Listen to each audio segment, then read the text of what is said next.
Warheads, and welcome to the League, exploring the League of Legends lore from A to Z. My name is Rebecca. And I'm John. My name is Mark. Today we're talking about the Unshackled Sylas, who was released January 25th, 2019. It's kind It of a tongue feels like twister. an eternity. It does, It right? feel like an eternity. Yeah, I think because I hate him so much. Not his character, but in game. I hate playing against Sylas. He's one of my, top 10 worst nightmares. You don't like him healing, his entire health bar when he's this tiny, there's a pixel of health, and then it's like, Yeah. you fucked up. Oh, You left me with no. 1 HP. You've unleashed my final form. Yeah. Yeah, he really is like a Dark Souls boss. I feel like. I can see that. Never ending. Yeah, well, Sylas has a crap ton of lore to go through. He does. Do we want to do our best bad British accent impressions here? You bet. Oh, joy. I always forget he has a British accent. I think because we're American, I associate British accents with a love interest from a 90s rom-com. Hugh Grant. I could see him That as seems a love specific interest from a to you, 90s I will rom-com. say. You know what, Mark? Ask your wife what she associates a British accent with. She'll say Pride and Prejudice. Or Monty Python. Or Yeah, Monty Monty Python, Python, you're right. Which is a rom-com in itself, in a way. Okay. Who's gonna- By the way, when I read that first quote you wrote down, I thought it was a shepherd with no fucks, is what be. it says. I was be. like, oh my You god, should they're read it dropping like that. F-bombs. Okay. Oh god, British.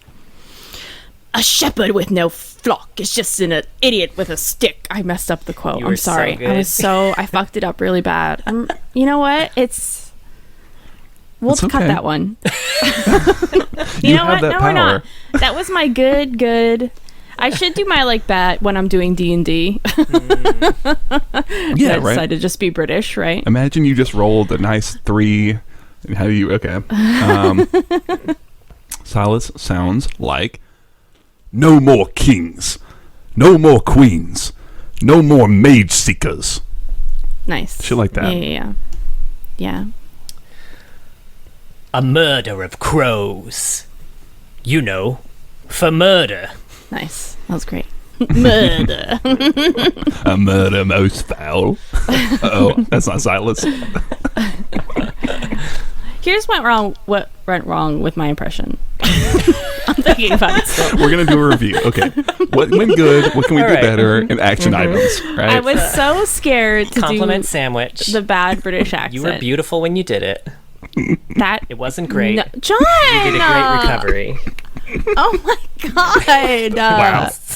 I was also trying to sound like an angry man is the thing, and it was too many things: angry and man and British. That was a lot of things to focus on for me. Whoa. You only had to do angry and British.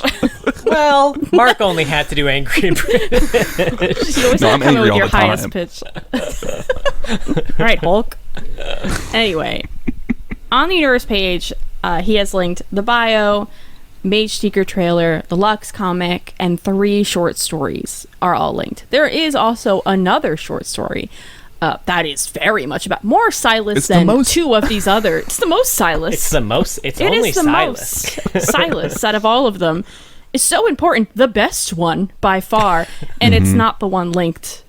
I can't fathom why, but we'll talk about it. They only have so many links they can include on the universe page. If you add 4 short stories, the whole shit breaks. We'll take 2 of these off and put them on Heimerdinger's page or something. There's something else going on there. Fuck it, right? Little lost and found box of lore is the Heimerdinger page. my Ooh, there's God, a that's Silas story in here. Right? When you finally add Cythria as a character eventually, just add all these to her page. I know.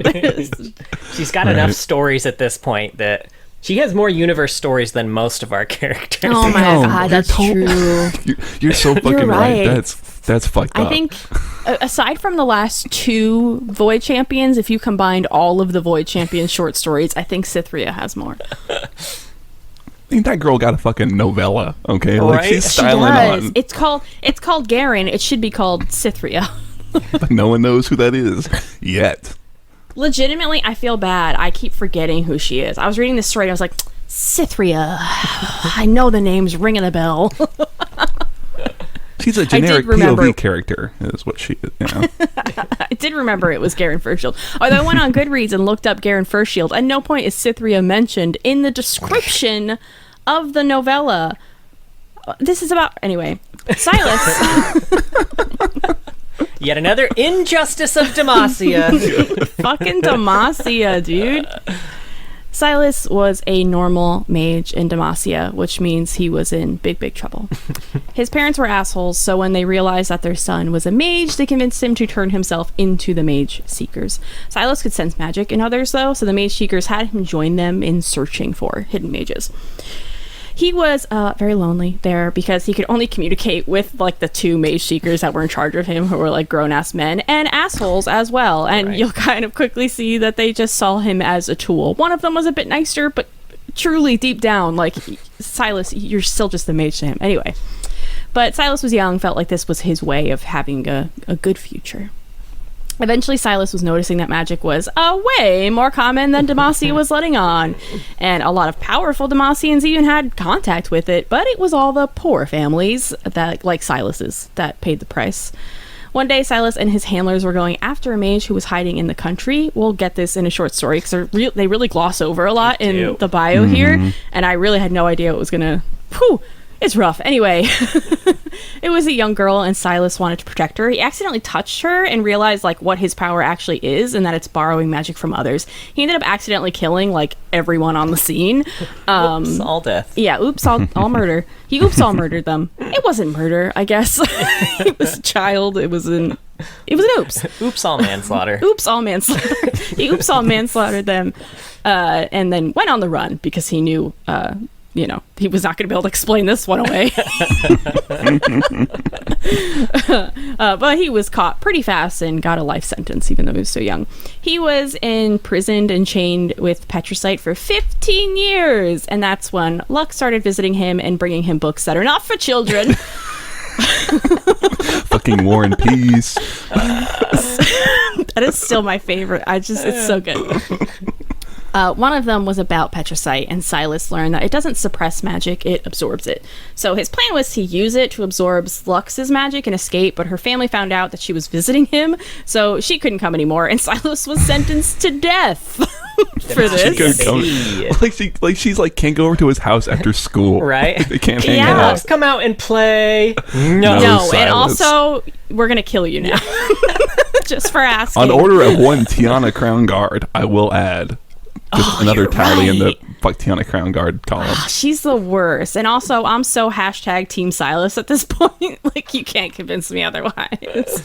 Lux went to his execution to plead for his life, but Sylas was able to take her magic and escape. He didn't oops. It was all murder everyone except for Lux there, which is just lovely. He's like now gaining some followers, other escaped mages who want revenge. Valid. Now he's in the Freljord searching for ancient elemental magic with the plan of returning to Demacia and wreck shit. The end. The end. Yeah. And I will say, I mean, obviously we'll get into this a bit later, but I do like how we get a lot of his goals in the bio, and a lot of his stories are like a continuation of his goals, and fleshing out things that we read about in a way that makes it all so much more gut-wrenching. Like, I think reading in the bio that the mages used him to take out other mages, you could be like, oh, that's sad. But then when you're following this little boy and he's being put in these situations like this, it's fucking devastating. Yeah, I mean, I think this is what we want from champions. At least champions like him, where it's like enough stories to really, like you said, fill things out, some continuation of what he wants to do. Like, I leave Sylas so satiated from the narrative perspective. I'm like, yeah, I've had a big feast of Sylas. He's all in my belly and I'm full. I don't want any more. I'm not like sitting here like, oh man, I wish we had this or I wish we had that. I'm like, no, it's all pretty good. You know, I'm happy. He just wants a belly full of Sylas. Yes. Right? Fill me up. Stuffed by Sylas. What can I say? Yeah. That's the stories Lux is writing now. You sucked out my magic. No! Hey-o. Yeah, I Just know. kept getting worse and worse. Yeah, I know. We just we spiraled downward very quickly. That's the hashtag League of Lawrence. I think it's for that reason. It's almost hard to talk about the bio because it's like, what are we gonna say? Because we're gonna get into a lot of this shit in the story. Is it's like the bio is just doing its job. It's just like, here's the quick, the quick and dirty, right? Yeah.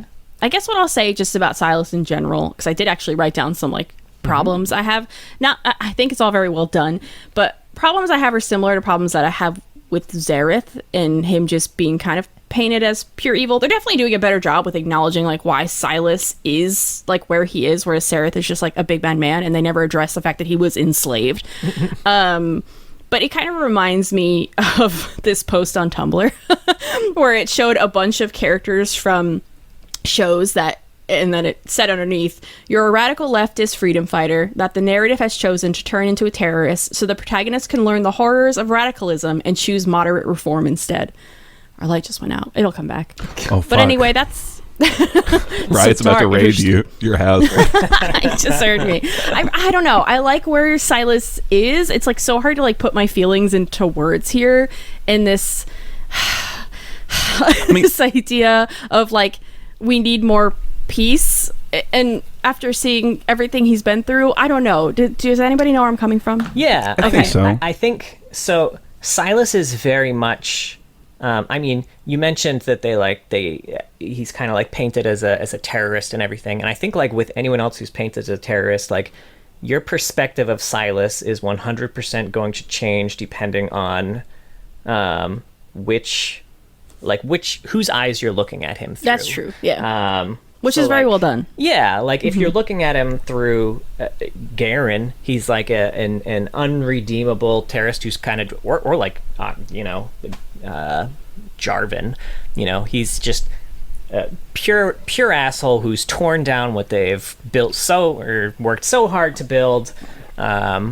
Whereas Lux is more in the middle, like, man, we did you dirty, but also the fuck, man, come on. And Sylas like, no, you did me dirty. Like all of this is justified. Yeah, for you fucked me so hard. I mean, I think that's the mark. Like this is Riot's this is them putting their best foot forward in terms of like, hey, we're gonna try and tell a nuanced, complex story, right? Yeah, and it's not gonna be clear cut. And I really applaud them for the effort and the attempt. I think they completely are going to backpedal it, as we'll talk about when we get to the Mageseeker talk, I guess. I mean, I think Riot said, like, we're going to pull our hands out of that fucking blender. I don't want any fucking part of that. But everything that's on, like, Universe, it's like you said, there is... You can have arguments about, like, Sylas and shit like that, which is just... That's what true. I want. Because, I mean, I think... with how I've seen him depicted, I do think at his core he is an asshole, right? But he is also in that dick. Way he's the product of his environment and his rate. He's the product of his raisin, right? Like he can't help the way he is, and it's not his fault. And at the same time, he is still wrong at the core of a lot of things. He's a dick. I don't blame him for being a dick. If I was in his situation, I would be a dick. Yeah, but absolutely. He's still a dick. Yeah, but that's. I guess where I'm at mentally, just in the world, like in our actual world, is that like I'm done taking it easy. You know what I mean? Like I'm done trying to be peaceful. I get more where he's coming from, and also I guess he's a product of his raising. He wasn't raised at all. He was literally alone in the dark for 15 years. I guess that's what I mean by raisin. I think it should be worse. Right. He's eating raisins now. Should we turn that light back on? Sure. I don't know. I kind of like it. This is like what Sylas is going through, right? Oh, okay, I love it. It's up to y'all. If y'all want to not be in the dark. We can't see our faces. Can you see us? Oh, yeah. Y'all are totally fine. Oh, okay. All right. We are being lit by your blinding monitor. Hell yeah. Dope. Okay. That's great. Yeah, I like it. Anyway, I don't know. I would just join Sylas's team and kill people, I guess is where I'm at. I mean, yeah, if this was like... I'm also pro-Noxus, so maybe... I mean, he probably found a home there, you know? Like, I mean, it's... Sylas, not pro-Noxus, actually. Ooh! I don't remember... are you trading that from Champion Quotes, or like... Champion Quotes and... so what's his problem with Noxus? Insights, kind of, the AMA. Oh, okay. The team. I'm not fully pro Noxus, by the way. There's got a lot of problems with them too. Yeah. I'll be curious to see about the AMA stuff. And the champion quotes I only kind of like half remembered. But yeah, I mean, also I think some of what you're feeling, Rebecca, might also come from the fact that they've chosen to tell a story that has a lot of like one-to-one fidelity with real world issues and conflicts and problems, which can be very compelling and very like, it can sometimes be, it's like, oh, this is like a step up from some old bullshit we get in other League lore. But if you're going to do that, you got to do it well. You got to tell that story well. Otherwise, you're going to fall. It's like you're teetering on the knife's edge, and you can fall into one way, or you can fall in the other way, and kind of fuck it up real bad. And then people get really mad because it's like, hey, this reminds me a lot of shit that's happening IRL. And you've told a story that's sending a very bad message, or a message that like I find very personally, I don't know, fucked up, or I disagree with. You know what I mean? Mm-hmm. So, yeah. All right. Well, that's his bio. That's his bio. His full name is Silas Dregborn, and I feel like he really had no chance with a last name like that. 'Cause he's named to be fair, it's not really his last name. Like, he doesn't have a last name because he's lowborn. Yeah. So they just give him the place he was born as his last name, and the place he was born is Dregborn. Yeah, it's trying to get that unobtainium. Silas Poortown. Oh no. What are you, solo? Oh my god. All right. Okay, so how do we want to pick this apart? Do we want to go in terms of like timeline? Do like timeline? Which is kind of that's how we normally do it. Sure, let's do timeline. I think that I didn't actually write them in timeline order, but I think that would be Turmoil, right? I assume Silas as a child, right? Yeah, I was going to say probably Demacian. I gave the wrong one. Demacian Heart probably be the first one. Oh, I did write him in order. He knows what's going on, everybody. No worries. I didn't write down any of... I also only have one monitor, so I'm kind of doing this from memory. So I don't remember who wrote this, and I won't remember names, but I remember what happened because I read them a lot. Philip Vargas wrote this one. Okay, that's a name that's familiar to me. I remember liking Vargas's stuff. So yeah, it's told from Silas's perspective when he was a child and a member of the Mageseekers, and they were using him to kind of sniff out other mages. And they're going down to South Demacia. They're like going down to like whatever the equivalent of like the Appalachian like mountains are. They literally call them hill folk, right? It's they gotta go down to the hill folk now because they're doing some bullshit. So they're down the hill folk, and the hill folk have been growing these flowers that I guess have medicinal purposes. And he is traveling along with two Mageseekers. One is a bit older and one's a bit younger, and it seems like the younger one is more kind to him, like you said, Rebecca. But they've come there to sniff out a mage because the flowers should not be able to be grown at this time of year. It's like winter. But they've been growing them and trading them and selling them, and they kind of confront these hill folk. The hill folk come out, and they got their shotguns and their axes and stuff, and they're kind of stand opposite these Mageseekers. And Silas can see very clearly the magic that's emanating from one of these hill folk. And essentially they try and take this kid. So there's like this old woman who's like the matriarch of this town and is kind of speaking for everybody, and they try and take this her son. And when they try and stop him, he starts using his magic. He's like a plant mage, we'll say, a nature mage. We'll take from Mageseeker. And so he's able to like cast, like have thorns emanate from his arm when they try and grab him, or like shoot thorny vines from his hand when they try and get a hold of him. But they hit him in the head with a fucking quarterstaff and then set him on fire. That was kind of an accident, to be fair. It was an accident, but they did let him burn to death, I guess. They did just let him burn to death. They could have helped him out, but no. Yeah, I don't know what the plan was even if he had resisted, but they had restrained him, if they were just going to take him back to Demacia, I don't know. But they just let him burn. I assume so, but yeah. Yeah.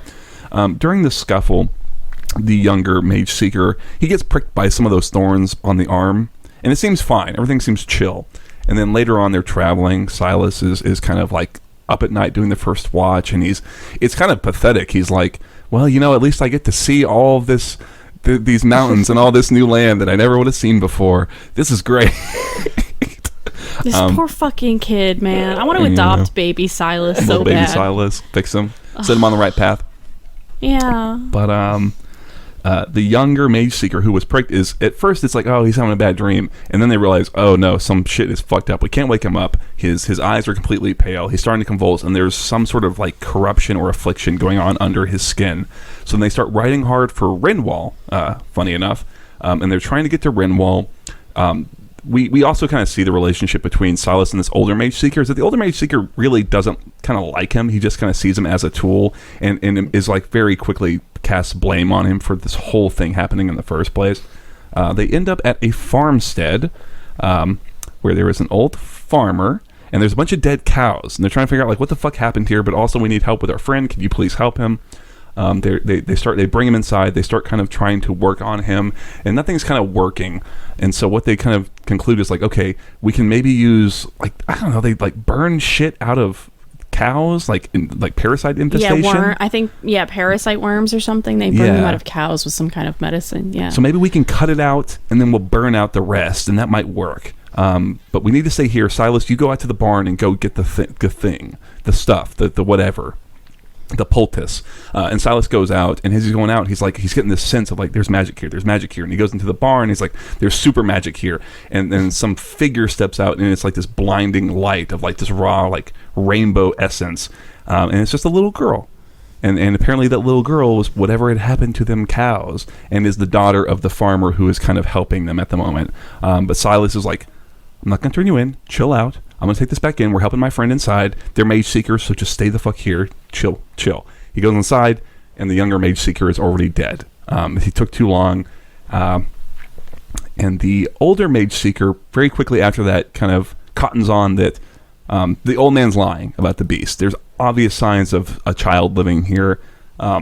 Confronts him, forces him to kind of tell us where stuff is, and they go out to the barn, and he starts beating the shit out of the farmer, trying to get this girl to come out.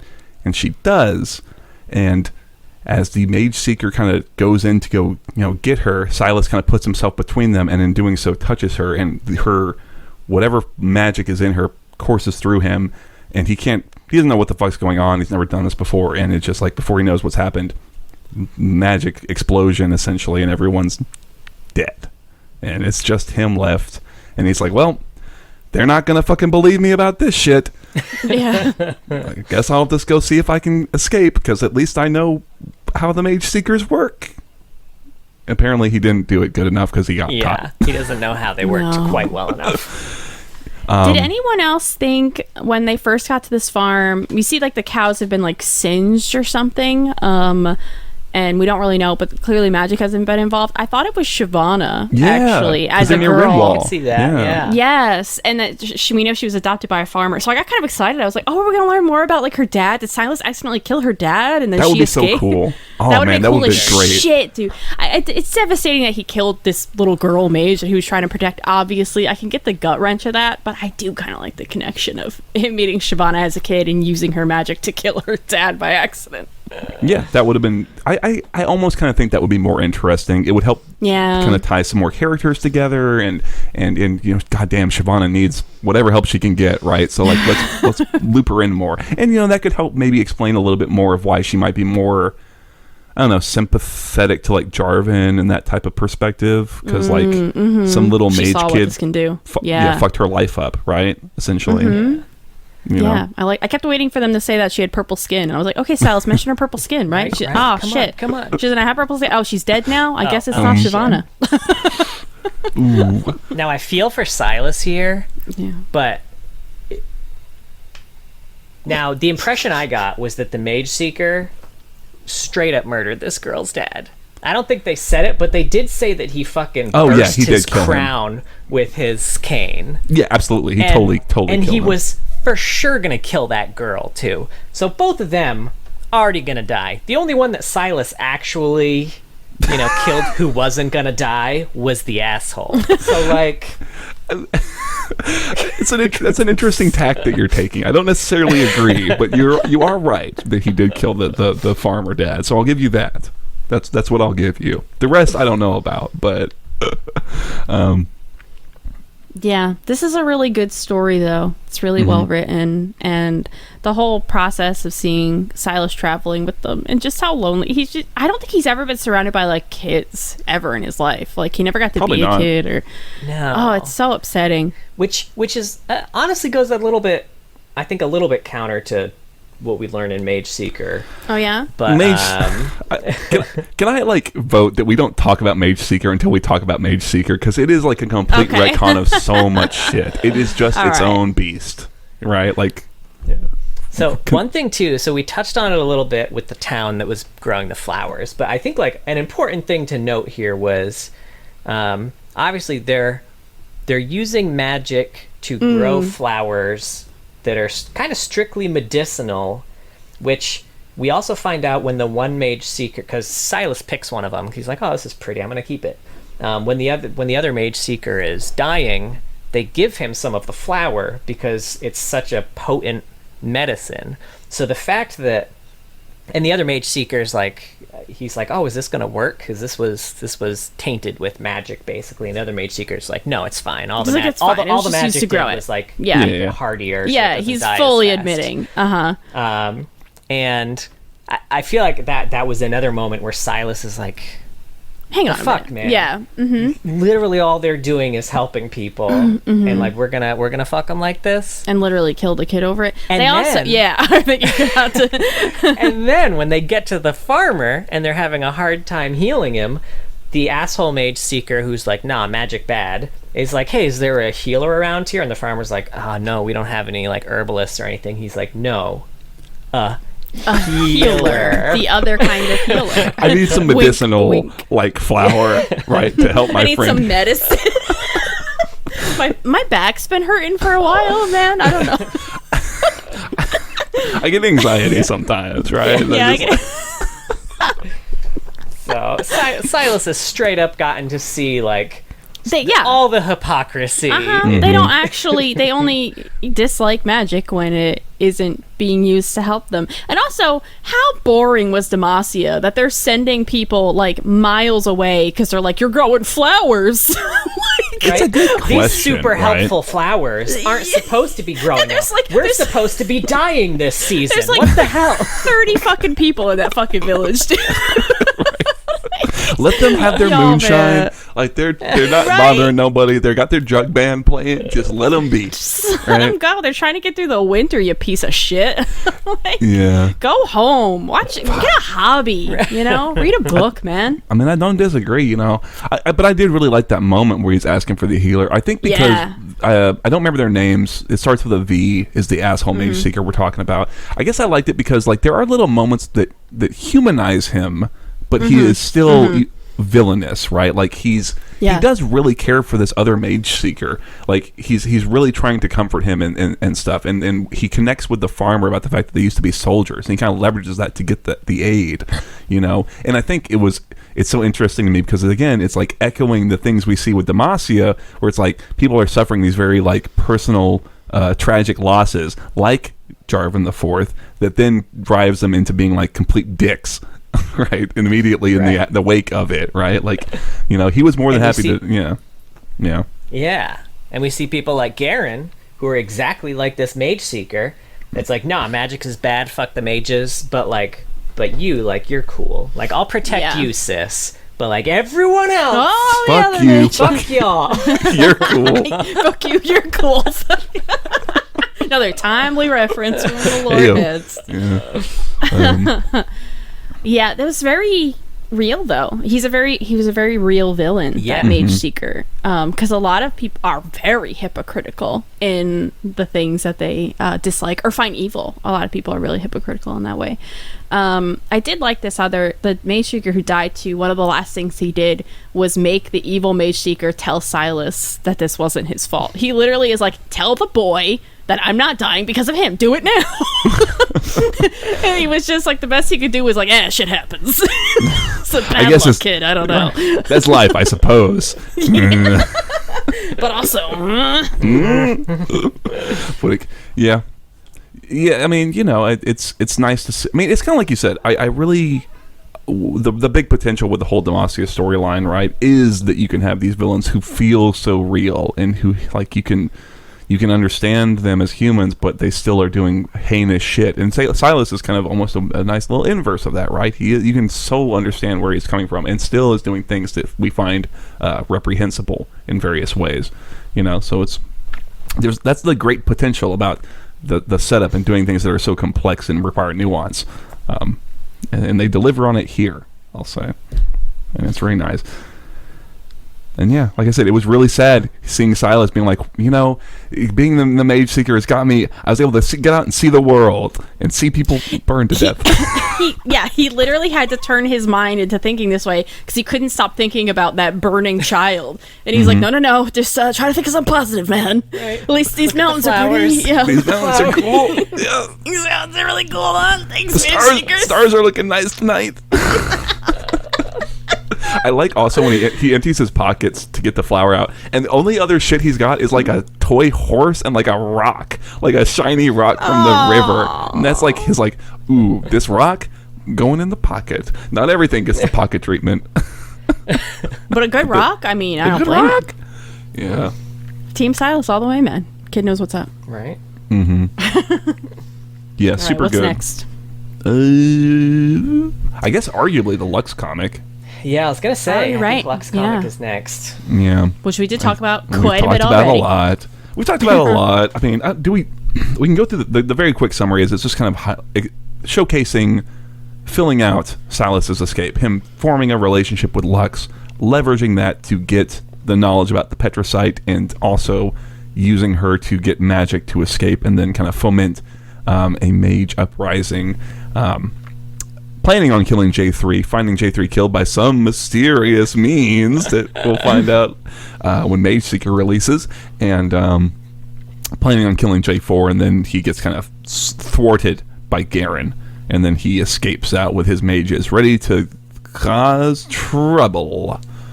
I think it's mostly important when we talk about Mageseeker, because this the most is really painting a particular characterization or picture of Sylas as he is now. And the actions he takes are, as much as we can sympathize with his plight and his where he's at, he's also taking actions that are not at all heroic or things we would laud, right? The big thing for me is that he's got a hold of Jarvan the Fourth, and he brings him out in front of people, and he's just going to execute him, but first he's going to make him eat rats. And he there is no like I said, this as much as he is wrong for the right reasons. His audio cut out. Still can't hear you. I'm so sorry. Hopefully it's still recording. Still can't hear you, man. He's figuring it out. So how you doing, John? Good. Oh, God. He's just putting his hands up. He's confused. Okay, I think we're back. Okay, figured it out. Yeah. Hey, somebody kicked the cord off their mixing board. Dumbass. I don't know what the fuck I was saying. Whoever did that. Sylas was going to make Jarvan eat rats. Yeah, he was wrong for the right reasons. That's essentially the end of my point, right? That's had Sylas had to eat rats, he just absolutely payback, did, right? But I mean, at the same time, we certainly would not hold that up as here's someone who is a hero, right? Like we expect our heroes to be above that behavior. An eye for an eye makes the whole world go blind. Yeah. No. All right, Hammurabi. Makes the whole world go half blind. No. But a rat for a rat. Eating a rat for a rat. Makes that's the different. whole world have an almost full belly. gives everyone the plague. The protein. Plague. Okay, yeah, that's better. So something I didn't pick up on the first read through, was when we're getting Sylas's backstory, and he's kind of walking around, and we're seeing all the glowing people, and he's kind of going around finding people with various special abilities, helping them get locked up and everything. Is Demacia Smallville?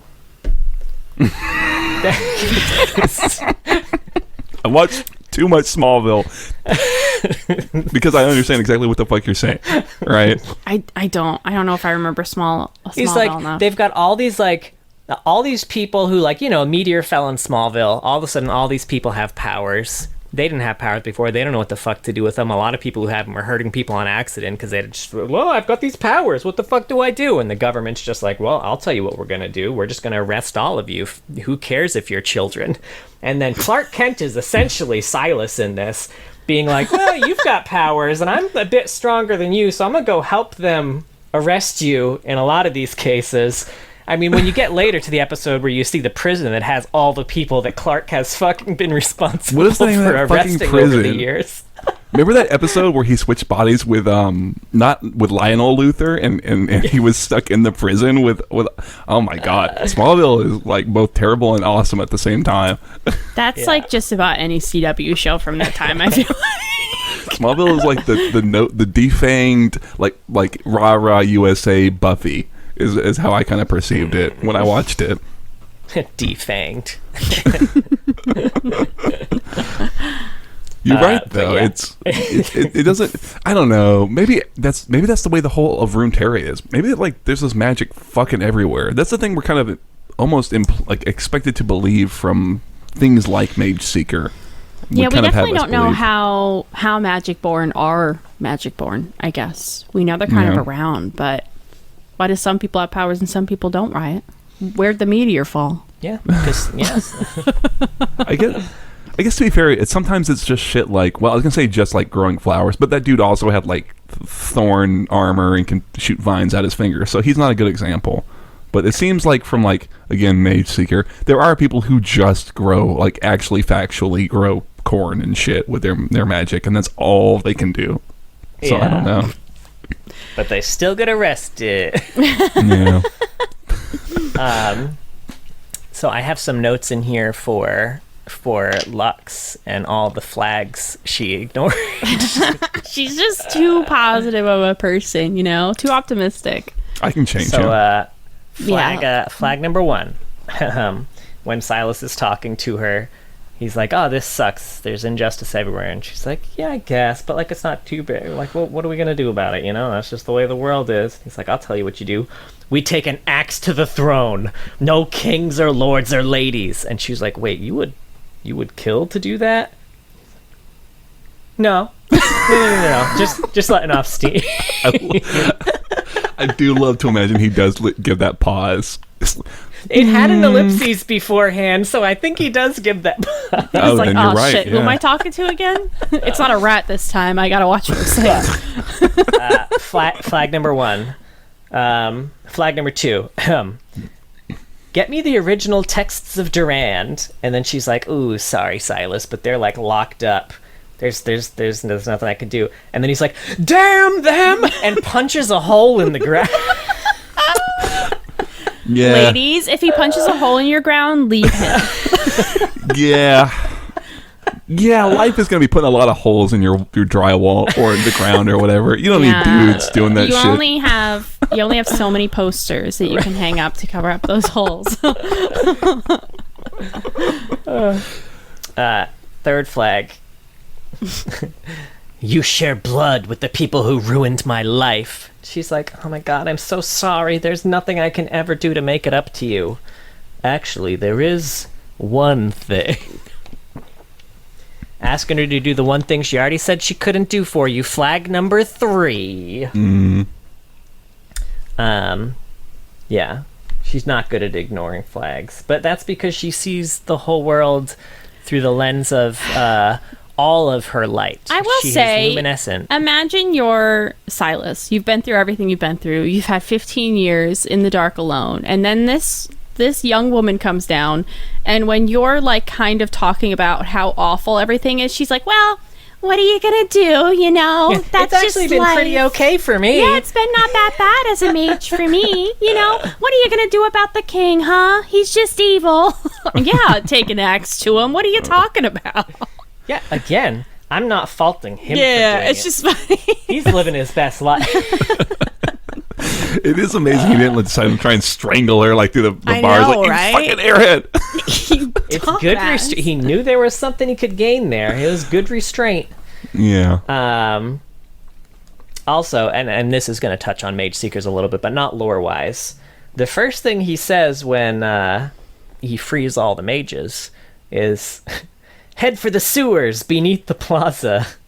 And, like, they use those sewers to sneak into Demacia at least half a dozen fucking times in Mageseeker. What's going on with your sewers, Demacia? Are there no doors? Didn't Noxus also use the sewers at some point? I feel like in the Katarina comic, I feel like someone used the sewer. They fucking might as well. I mean, you're... I love it because I even have a line in Mageseeker, like, man, the sewers in Demacia are fucking nice. These are good sewers. Twitch would love it here. They're so uptight, they don't shit. That is some shit Sylas would say, frankly. He would crack wise like that. Oh my god. Royalty's eating magically imbued food that doesn't cause you to shit. They just won't give it to the people. Ooh, I love that. Ooh, you just get the flavor and the taste, but like, I guess how I maintain my figure. You think Lord Eldred gets into them Mageseeker robes just by doing a little exercise? Fuck no. Those are form-fitting robe. He's painted them on, I want to tell you. How'd Sylas get so ripped eating rats and living in a dark cell for 15 years? Who fucking knows, he would be very thin. He would be gaunt as hell. Yeah. Yeah. Well, we don't But, think you know, about those things. Those they don't make a sexy champion. So Right. That's true. Lux comes down and sees him like, ooh, fuck this. Ooh. Ooh. Not interested. Sorry. Whatever, Get whatever ripped, direction and then we'll swipe. chat.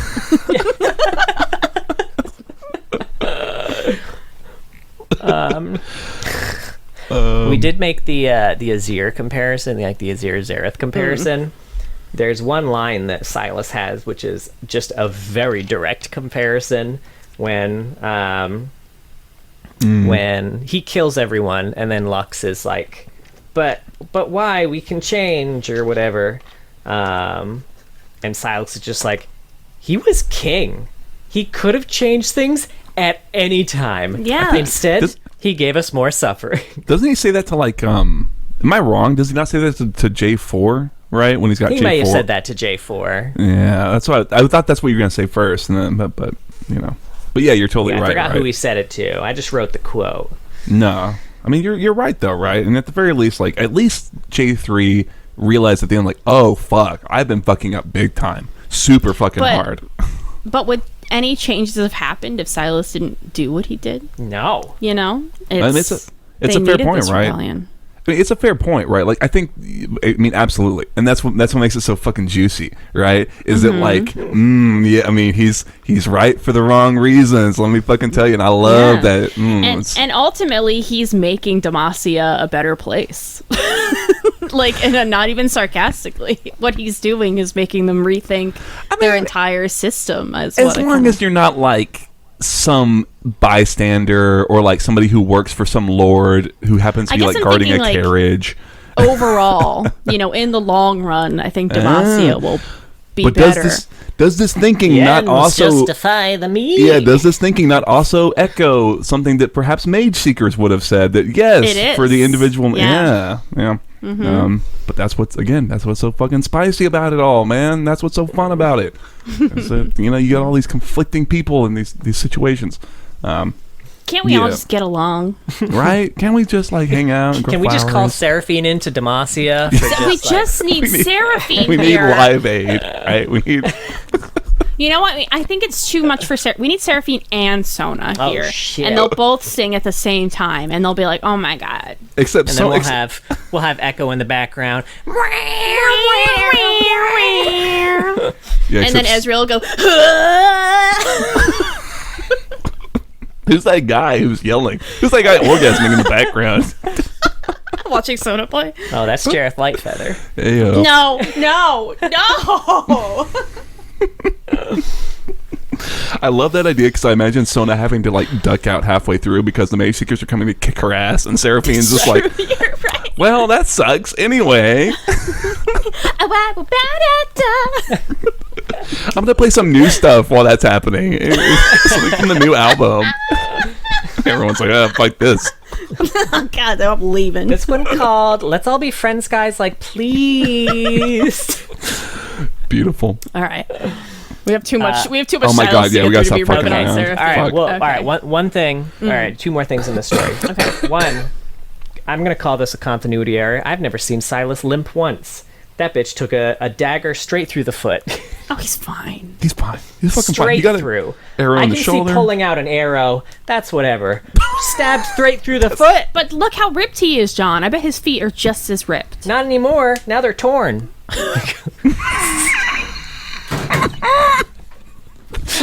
I'm already too drunk for that fucking shit. Wow. I think you actually killed I'm Rebecca not with drunk that one. enough. I'm not drunk enough. You're lucky. I'm not drunk at all.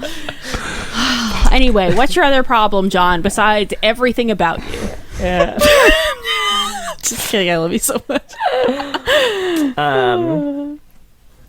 He's got a line in this that says, "We'll spill the blood of every lord, prince, and crown guard in the land." Which, Ooh, about the crown again, I mean, guards. not to speak about Mageseeker, but not really, because you're going to get rocked by Garen, and then you're going to rock him, to be fair, but not kill him. It's not his fault. And then, yeah, and then you're going to fight another prince, and you're also not going to kill Jarvan either. And then you're going to see Garen again, and you're also not going to kill him then.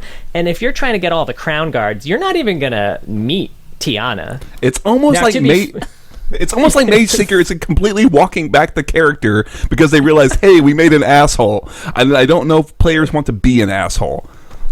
I do, is the thing. I also do. I would have loved that shit. I'll say I think him sparing Lux fits, because he did spare Lux originally in this comic too, I guess. Yeah. And I think he would. And especially because As a fellow Lux mage. is like, Lux is a She's mage. a mage. And he Yeah. seems And to give a shit. He's- That mage he's- is last. He's the Magneto. He's yes, not gonna... exactly. Yeah, he is the Magneto. Yes. And you know what? Magneto was also fucking but more so than Silas, for sure. Yeah. That's why I didn't want to talk about Mageseeker until we talk about Mageseeker, because it's... All right, anyway. Yeah. All right. What's next? All right, next up, timeline-wise is Probably Recruiter Turmoil. Yeah. They're kind of I have probably notes same for times. Recruit. Sure. If you want I to don't take have it. notes for Turmoil. There's a lot. Sure. So the Recruit is a shorter one. I would say this is like his color story, technically, I think. Silas is hanging out in a canyon with his buddies. A cannon scout or a he'd sent- canyon? Canyon, you're right. He's not in a cannon. He's got some cannons, if you know what I mean. He does. He's got a lot of cannons. Silas is hanging out with a canyon. With the canyon. With a His friend in a Canyon. Silas is hanging out in a canyon with his mage Oh. friends. There's also a canyon there and a cannon, probably. I want to see an animation, like a cartoon, like of that sentence trying to be put together. Anyway, he'd sent a scout, not Timo, who comes back with a new recruit, a boy named Hap. He's from Dredgeborn, like Silas. So Silas feels all like warm and fuzzy and shit. Like, oh, friend. That's all he needs to be a friend. He takes Hap and some trusted mages to an ambush to kill some nobles. The mages tie them up, and Silas gives them a short "they all must die" speech. He uses Hap's magic to kill all but the main, like, noble guy. Hap is not really cool with this, and when Silas tells him to kill the last noble, he refuses. So Silas is like, "You're not ready. You should go out into the world.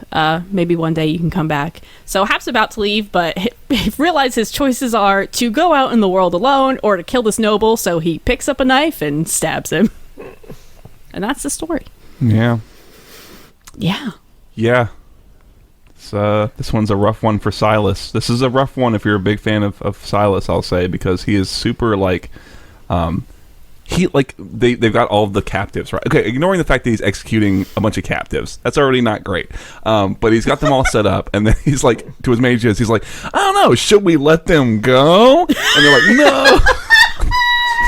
I love What if that we ask shoulder them shit. nicely to not fuck with us? They're like, "Do you think they'll let it not fuck with us?" Like, no. And he obviously knows, like, oh yeah, they're gonna want to fucking kill these people. I'm gonna murder these folks. I'm gonna murder these motherfuckers. So that's all. Do you think we should let them go? Could you imagine that's like your last moments? It's like Silas just like. This is Silas and like his Barbie girl era. So yeah, I mean, I do like it. It's very short, but it's very effective. Yeah. Yeah, I like it too. This is Silas in that moment in the Lux comic where he fucking backhands her and he's like, "You fucking ain't great." Yeah, yeah. This really is that Silas. Yeah. Yes, there is. You really. Yeah. I guess you really see how he manipulates everyone here, which is very good.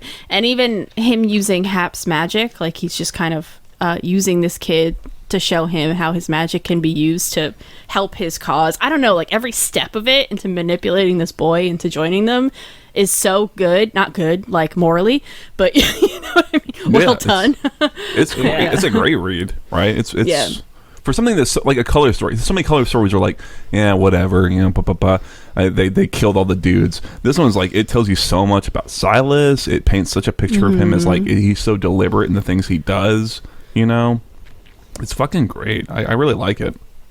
And if you weren't, this was by John O'Brien, by the way. I don't know if we said that, but another thing that makes Silas look like, at least Silas's group, look like bad guys here.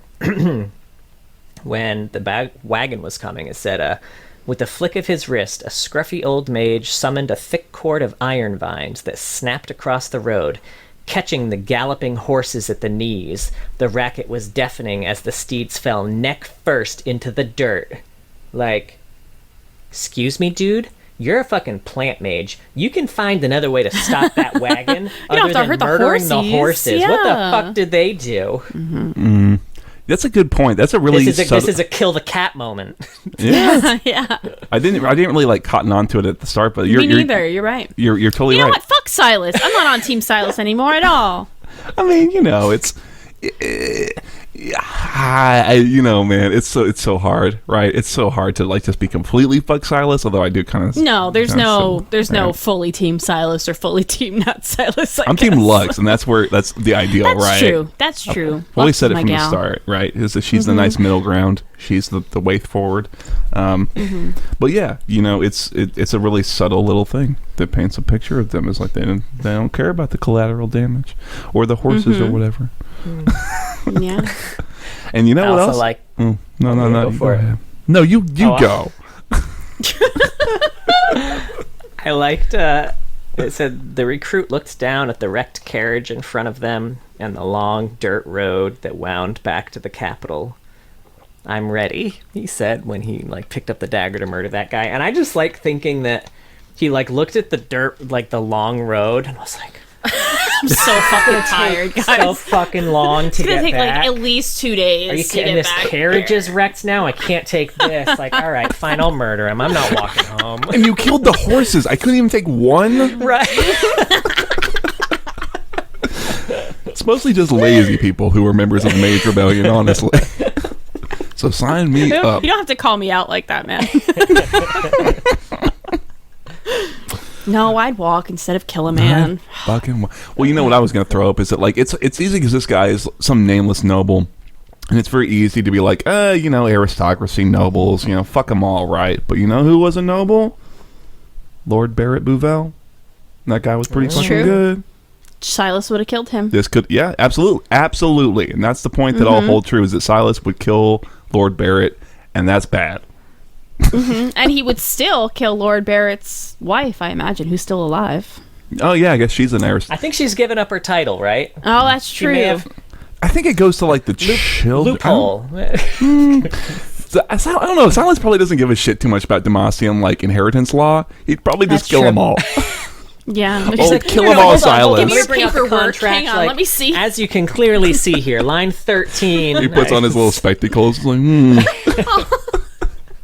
Okay, first, Silas would have a monocle. Let's clear that up right there. You're right. Silas would touch someone who had magical sight. Oh, you're...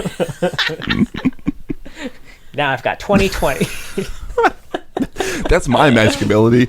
I can see good. No glasses for this guy. some of us have to blast lasers into our eyeballs, okay? Shut up. Damn, when you say it like that, that shit is pretty fucking tight, I will say. Right? Like, I never thought about it that way. Yeah. Mm-hmm. Well, I didn't, but someone else, I paid someone to blast my balls, but not.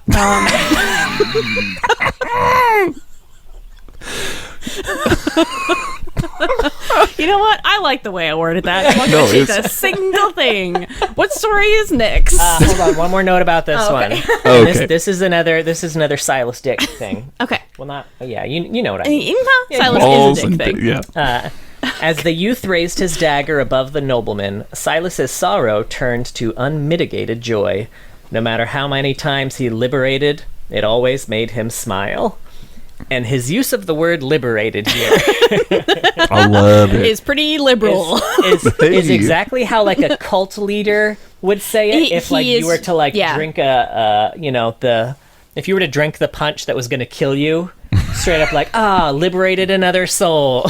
He is very much like a cult leader. He's like charismatic in that way, and he's ripped. You know, like cult leaders are. You know, at least good on him for not having a weird harem of like 30 women who are like need to go get healing from him and shit. Yeah, like, he's not a perv. Yeah. No. He's not He one just of wants to pervy murder cult people. leaders. That's fine. Yeah. We don't take umbrage with that shit. But Yeah. honestly, I'd much rather follow a murderous cult leader than a pervy one. I mean, if I had to pick. Sure. You know, right? if you got to choose Likewise. one. Gun to my head. That's that's where I'm going. But I mean, he's in a position to be that way, right? Because and as a result of the actions of Demacia, right? They've created a whole subset of people who are so disenfranchised that they are amenable to any suggestion from somebody who just is willing to fight for them, right? It's like, so they've again, Silas is the demon of their own creation, right? Which is just lovely.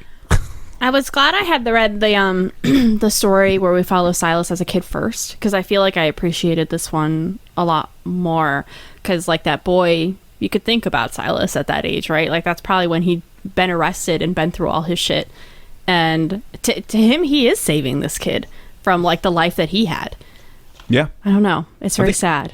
It really is, you know, and I think that's what's nice about Silas too, is that he does believe. He doesn't like just. Yeah. It's not all bullshit with him. It's not all like he does manipulate, but at his core, I think he does. He certainly believes the things that he says, right? And he does think that he's liberating them, and in some ways, kind of is. Yeah, It's a thorny issue, I will say, which is so fun. I love it. All right, we want to jump into turmoil. We want to talk about Cytherea of Let's Cloudfield. do it. Sure. By this Anthony ended Reynolds up. Leonard. I ended up liking this way more than I thought I was going to by the end of it. Yeah. Yeah, I also did too. So it's following. So Cytherea of Cloudfield. We did a Garen First Shield episode. Did we, or did we just do that as part of Garen? I don't think. I think it was really, part of Garen. Part of I don't Garen. think we did a separate one because it was a novella as opposed to a full ass novel. You're right. Yeah. He also, like, aside from the novella, I don't feel like he had a ton, so I feel like we were able to, Yeah. But she shows up a lot. She's the POV, the main character, really, in that. But she's here. I don't know if this is before or after. I'm guessing before. I don't really know. I think it's before because she wasn't part of the Vanguard yet. Yeah. Oh, yeah. Yeah. So she's This may have been why she was promoted to the Vanguard. Oh, true. Yeah, that's a good point. She's a Demacian soldier, and their duty today is to help escort this diplomatic envoy from so there's like Demacia, right? And they got a bunch of little like weird sort of little nation states around them that they're like super good allies with, and they're escorting an envoy from one of them, who is a mage. And it's a little awkward. So they've got they've got the envoy who's the mage, and they've got two Mageseekers with them who are gonna just kind of keep an eye on this dude as they take him to Demacia, and they just need to get him there. No fuss, no muss. Now they travel through a town that I don't remember the name of. Don't worry about it. I think it's referenced in Mageseeker, crazy enough. They're going through this town. Yeah. And for the record, too, because I don't think we mentioned it, and I just happen to have a note about it. This dude is from Arbormark. Arbormark, yes, yeah, totally. He seems pretty. He seems pretty fun. Frankly, he's pretty cool. He seems very Freljordian almost. So I assume they're one of the more northern whatevers. they're moving through this town. What they're going to do is they're going to take a ship up to Demacia. She is constantly on fucking ships, by the way. That like she's in. Can't get off of them. Can't get off them. So they're going to go to these docks, and they get into this town, and people are like really PO'd at them. They're like, everyone's like spitting at them and just being like real assholes. And they start heading down this alleyway, and the people have blocked it off with the wagons. And like, okay, we got to turn around. And then those have been blocked off with wagons, and a big angry crowd is forming. And they're like, "You're not getting through here, son." Blah blah blah. There's an angry blacksmith with a hammer, shit like that. And they start getting like hand them over, yeah. And they start getting pelted with like rocks. She deflects a horseshoe that would have hit the Arbor Mark envoy in the head. And they're trying to figure like, what are we going to do? If we try and push through, we're going to cause casualties amongst the citizens. We don't want to do that. How do we figure this out? And they're like, we can get through. Maybe we can get through one of these shop fronts, because all the shop fronts have been closed. So her and this guy who's been like a complete dick about the mages, has kind of been muttering under his breath the whole time, like, fucking mages. Maybe we should just let them have them. Blah, blah, blah, blah. They push on through. Her and the envoy and this guy kind of, and the Mageseekers kind of get into this back alleyway, and then there is a woman with a crossbow kind of levied at them, a big heavy crossbow, who is like crying. And at first, Cytherea is like, no, don't kill him. He's an envoy. He's from Arbor Mark. She's like, I don't want. And the woman with the crossbow is like, I don't want him. My daughter, Kara, she was good. She never caused any fucking problems. She turned herself into the Mageseekers, thinking that just wanting to not cause any issues. And now they took her, and they're taking her back, and they're never gonna fucking see her again. And what Cytherea kind of realizes is that this whole town is after the Mageseekers.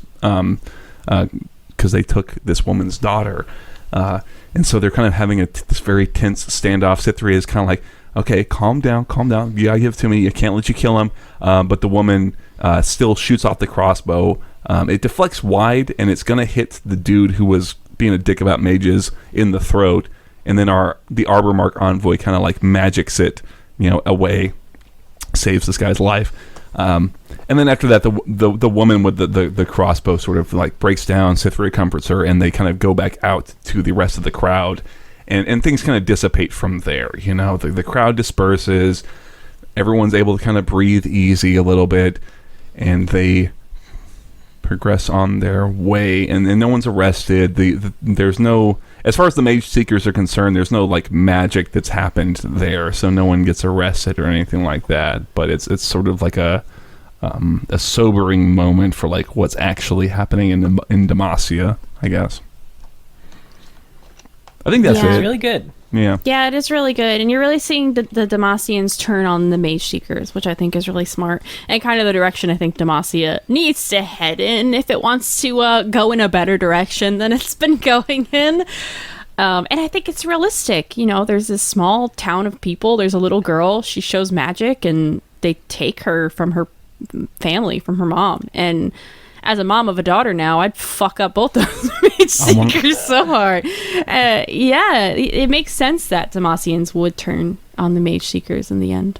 Yeah, and the impression I got too is like the situation they were in before Sylas's rebellion was like, if you were a mage, like if you were a harmless mage, you could register as being a mage, and they'd leave you be provided you like, you didn't use magic. Cool. I think if your magic was dormant, something like that. I don't know. Benign, I think is the word they use. Benign, yes, you're right. But then after the rebellion, they got the order like, okay, no, all mages fucked now. So then they started going to collect all the people who had peaceably registered, her daughter being one of them.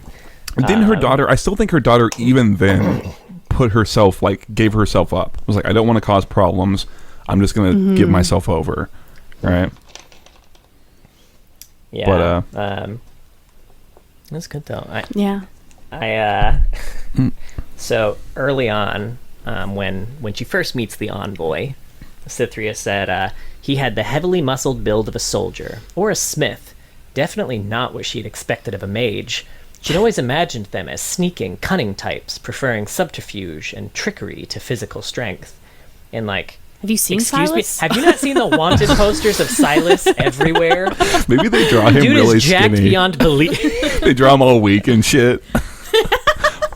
Well, I know the He's got, wanted like, posters glasses and, in the, his monocle in the Mageseeker trailer. The wanted posters, it's just from like the neck up. They're like, we can't show the rest of him. Just show his head. Don't show his lats. Everyone's gonna be a flutter. Don't show his delts. Don't show any of it. Fuck it. Everyone's gonna shit their pants.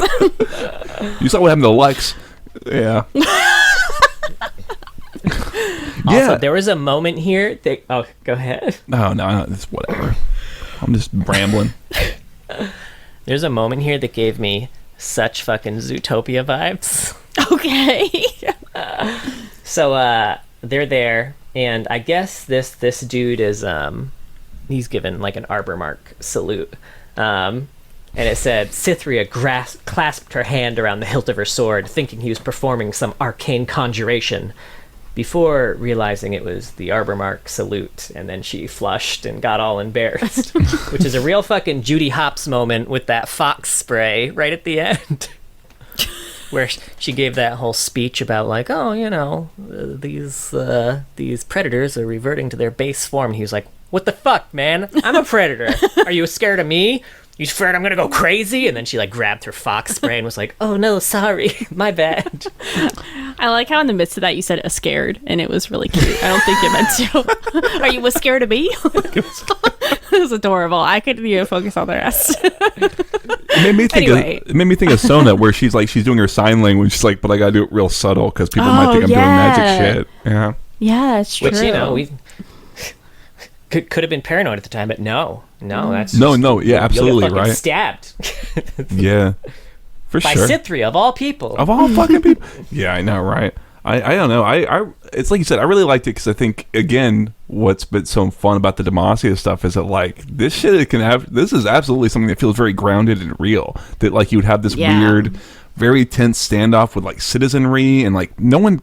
Like, there's even like this core misunderstanding of what each group kind of wants almost, and it's like, yeah, that feels very realistic. This isn't some big old like Viego's doing some crazy bullshit with the world runes or whatever bullshit. It's like, no, this is so much more human and tangible as the tension in it. I like you know? There's like the real disconnect there too between like the soldiers assuming like, oh yeah, Demacia hates what the government hates. And it's like, no, they hate you. Yeah, they fucking hate you all. I did like the turn in realizing that it was a mage, because I had this moment where I'm like, why do they hate this mage so much? Like, what? I guess maybe they're angry, they're like afraid of Sylas. Are the Demacians that afraid of Sylas? I guess all that just happened, but no. It was the Mageseekers they wanted to murder.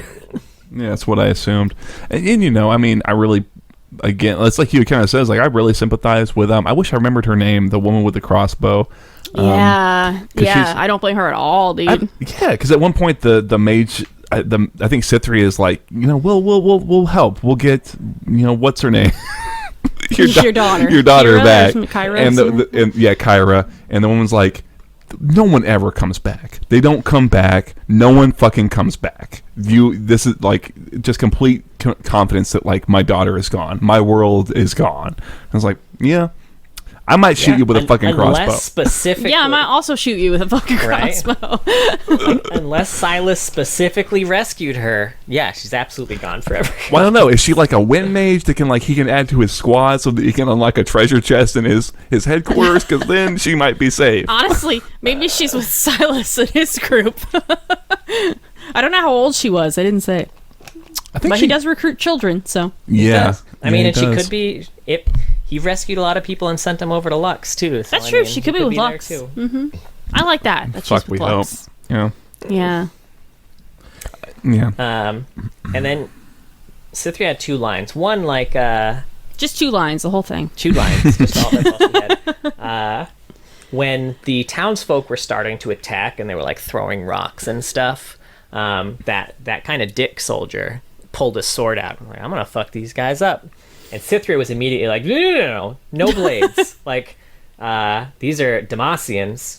We are sworn to protect them. Like, put the sword away. Yeah. And it's sad that even like the racist Demacians have more restraint than the police. They're not racist. They just hate all Mageseekers. Okay, not even all. That specific Mageseeker. Okay. Yes, realizing that taking out your weapon does escalate a situation quite a lot. And along that same point, too, at the end of the story, she's like, all these people were Demacians, and all of them had good intentions at heart, yet recent actions had set them all against each other. And I just want to point out, Cythria, not all of them had good intentions. You were with two Mageseekers. Yeah. They very specifically have bad intentions most of the time. They already kidnapped a girl from this place. Yeah. Yeah. And you know, if they had seen that fucking Arjun guy, if they had seen him do his shit, he would have been gone too. I would be very curious to see what would happen in that situation. This weird diplomatic envoy situation. What happens if you do actually do magic? Like, they have these weird laws that like you can't do it, but yeah, like in a situation community. where there's classic. Had to be in here. If you've got a situation with two Mageseekers, and I don't remember how many, like 4 or 5 at least of the guard. I assumed it was a lot more. Yeah. Yeah. Oh, really? Could be. Yeah. When you have a situation where their job is specifically to protect an envoy, and the Mageseekers get to the point where they're like, well, he did magics, and now we've got to take him in. Like, are those two groups now at odds? Arguably, I think no. technically speaking, the Mageseekers do have seniority, or like jurisdiction or some shit. Yeah, they have jurisdiction, but also, like, do you want to be the member of the guard that lost the envoy to one of your biggest allies? It's almost something I wish had come up, because it is, again, it's such a complicated situation, and I would love to see these characters have to try and navigate it. Like, let's just take the exact context of what happened, right? Where it's not only did he do, like, yeah, he did magic, but he did magic for the purpose of saving, a member of this guard's life. So it's like there's all these things that you have to take into consideration, and like, how do we as individuals want to try and react to this whole thing? And it's like, I don't, like I said, I almost kind of wish that we had a continuation of the story and that came up, or I don't know. And like, I like it for what it is, but there's so much more that we could do with this setup, I think maybe. Oh, sorry, go ahead. I was gonna say I missed what he was doing there as well. Like, why are they bringing this mage in? Is it to help catch Sylas? Was that it? Well, one of the things they said was they were trying to essentially, I think, like, have this brainstorm sesh with all their allies. Like, They got the whiteboard, the riot board. What are we going to do about this situation? Like, this is a problem. He's causing a rebellion. It's going to be a big issue everywhere. And Cythria was like, he just started a mage rebellion. Like, why are we bringing in a mage for this? And he's like, I mean, if you want to know the perspective of a mage to try and catch a mage, like, who are you going to bring in other than a mage? Like, Garen? obviously it's me that's here. Yeah. Yeah, he's like, I don't remember what he says specifically. He's like, oh, if you want to craft armor, you bring in a blacksmith or something like that, right? Yeah. Mm-hmm. Yeah.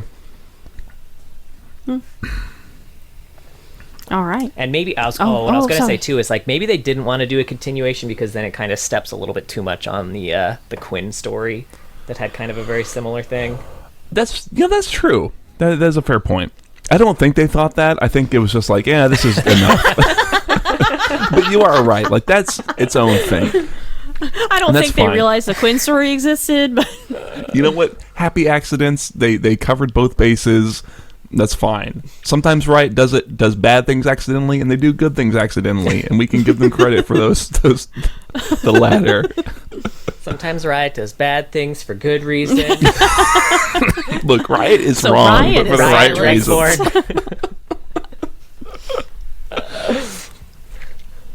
All right. Do we want to talk about all right, let's see. Shackles of Faith or Chains of Faith? Shackles of Belief. Shackles of Belief. Oh yeah. I was close. By Anthony Reynolds Lenny. Hey, your boy, coming at it again. He did a lot of these stories. He really Well, he did. did 2 of them. Well, I mean, that's a lot. This was a cool one too. This was a good continuation of the Sylas storyline, and leads directly into the Call cinematic, or the Warrior cinematic. So yeah, with your boy Galio. I've been playing a lot of Galio lately, so I'm really into him these days. This one's very interesting. Yeah, so it starts out following some Winter's Claw. I guess they're like a little sub raiding group. You got a Scar Mother, who's kind of like the leader of the raiding group, and then you got a shaman. They give her a different name, but she's just a shaman. She's kind of like a frost priestess, who is kind of tagging along, kind of to the Scar Mother doesn't like her. I don't know what the word I'm looking for is, but she doesn't like the fact that this shaman lady is kind of tagging along. But she is, because she just kind of has this sort of sense that, like, the gods want me to be here for some reason. She's Legolas. Yeah. Yeah, I sense something in the sky. The writer knows that my presence here will be important, okay? But they're out doing a little raiding, and they kind of see this figure trudging along, and they're like, oh, this person is not from the Freljord. They're fucking up super fucking hard. They're gonna die within like the hour, so yeah, whatever. But the shaman lady is like, there's something about this. It doesn't sit right. I'm gonna go see what's up. So she goes out. Now she's kind of like an Iceborne type. She doesn't really feel cold at all. She doesn't dress in furs. She's like Ash. She's cool. She can wear a skirt. It's fine. But she goes out to this figure who is Sylas. It is Sylas. They kind of mention this in the bio that Sylas had kind of set out with a select few of mages to go look for allies in the north. And I guess they all died except for him. Didn't go great. And it's just him left, and he's kind of like trying to trudge his way through the Freljord. I think it's funny that at one point we switched to his perspective, and it's like, I haven't seen fucking anybody, but we all have died except for me. But he's still going. Right? He was like, we were fully prepared to fight our way up here, assuming the barbarians were going to kill us. We haven't seen shit, and we still fucked up. Just some beasts and the Freljord have fucking killed all of us except me, and I'm literally a dozen steps away from death, and he goes his dozen steps and then falls down face first in the snow. Just like real life, the thing that takes people out, cold. Yeah. Is underestimating the cold. It really, yeah, you're not wrong. And the shaman goes up, and she's like, this dead guy, and she kind of flips him over, and is kind of peering over him, and then he kind of reaches out and does his little magic suck thing, and all of a sudden he gives her the big suck, and her cold resistance goes into him, and he's suddenly like, yeah, I'm back up, I'm good, and she's like catatonic. Now the rest of the Winter's Claw that has gone out is kind of going to support the shaman, because the Scar Mother has this guy that her friends with benefits, I guess we'll say, this guy that she sometimes sleeps with, but also her key warrior, this dude who's super fucking cool. He's an Iceborne. He's got a cool true ice weapon called Winter's Wail. He's fucking dope, and he's super. Mark's got his next Halloween costume ready. Right. I don't know. I mean, he's just like super cool, and anyone who dressed like him also that cool. And he's super superstitious is the thing, so that he kind of is very easily swayed by what the shaman is saying, and so he is committed to kind of helping her and whatever. They go out to see what the fuck's going on. The shaman is down on the ground. Sylas is up, shirtless, and is sort of like, hey, I'm Sylas, I'm ready to fuck. And That's exactly what he says. It's pretty much what he says. It is funny because like he starts saying shit, and then you realize like, oh yeah, he's speaking Demasian, they're speaking Freljordian, they don't understand each other. And he's trying to be like, I'm Sylas, whatever, and she's like, whatever, I don't give a shit. Hey, dude, fight, dude, go kill him. Let's get on with this shit. I got shit to do. But they kind of start fighting essentially her champion and Sylas, and the champion's getting the better of Sylas, but he starts trying to like grab a hold of this weapon that has true ice. He's like, yeah, magic, I got this shit, and he does not have this shit. It starts freezing him to death. And everyone's like, oh, this fucking idiot. He tried to pick up a true ice weapon. Look at this fucking moron.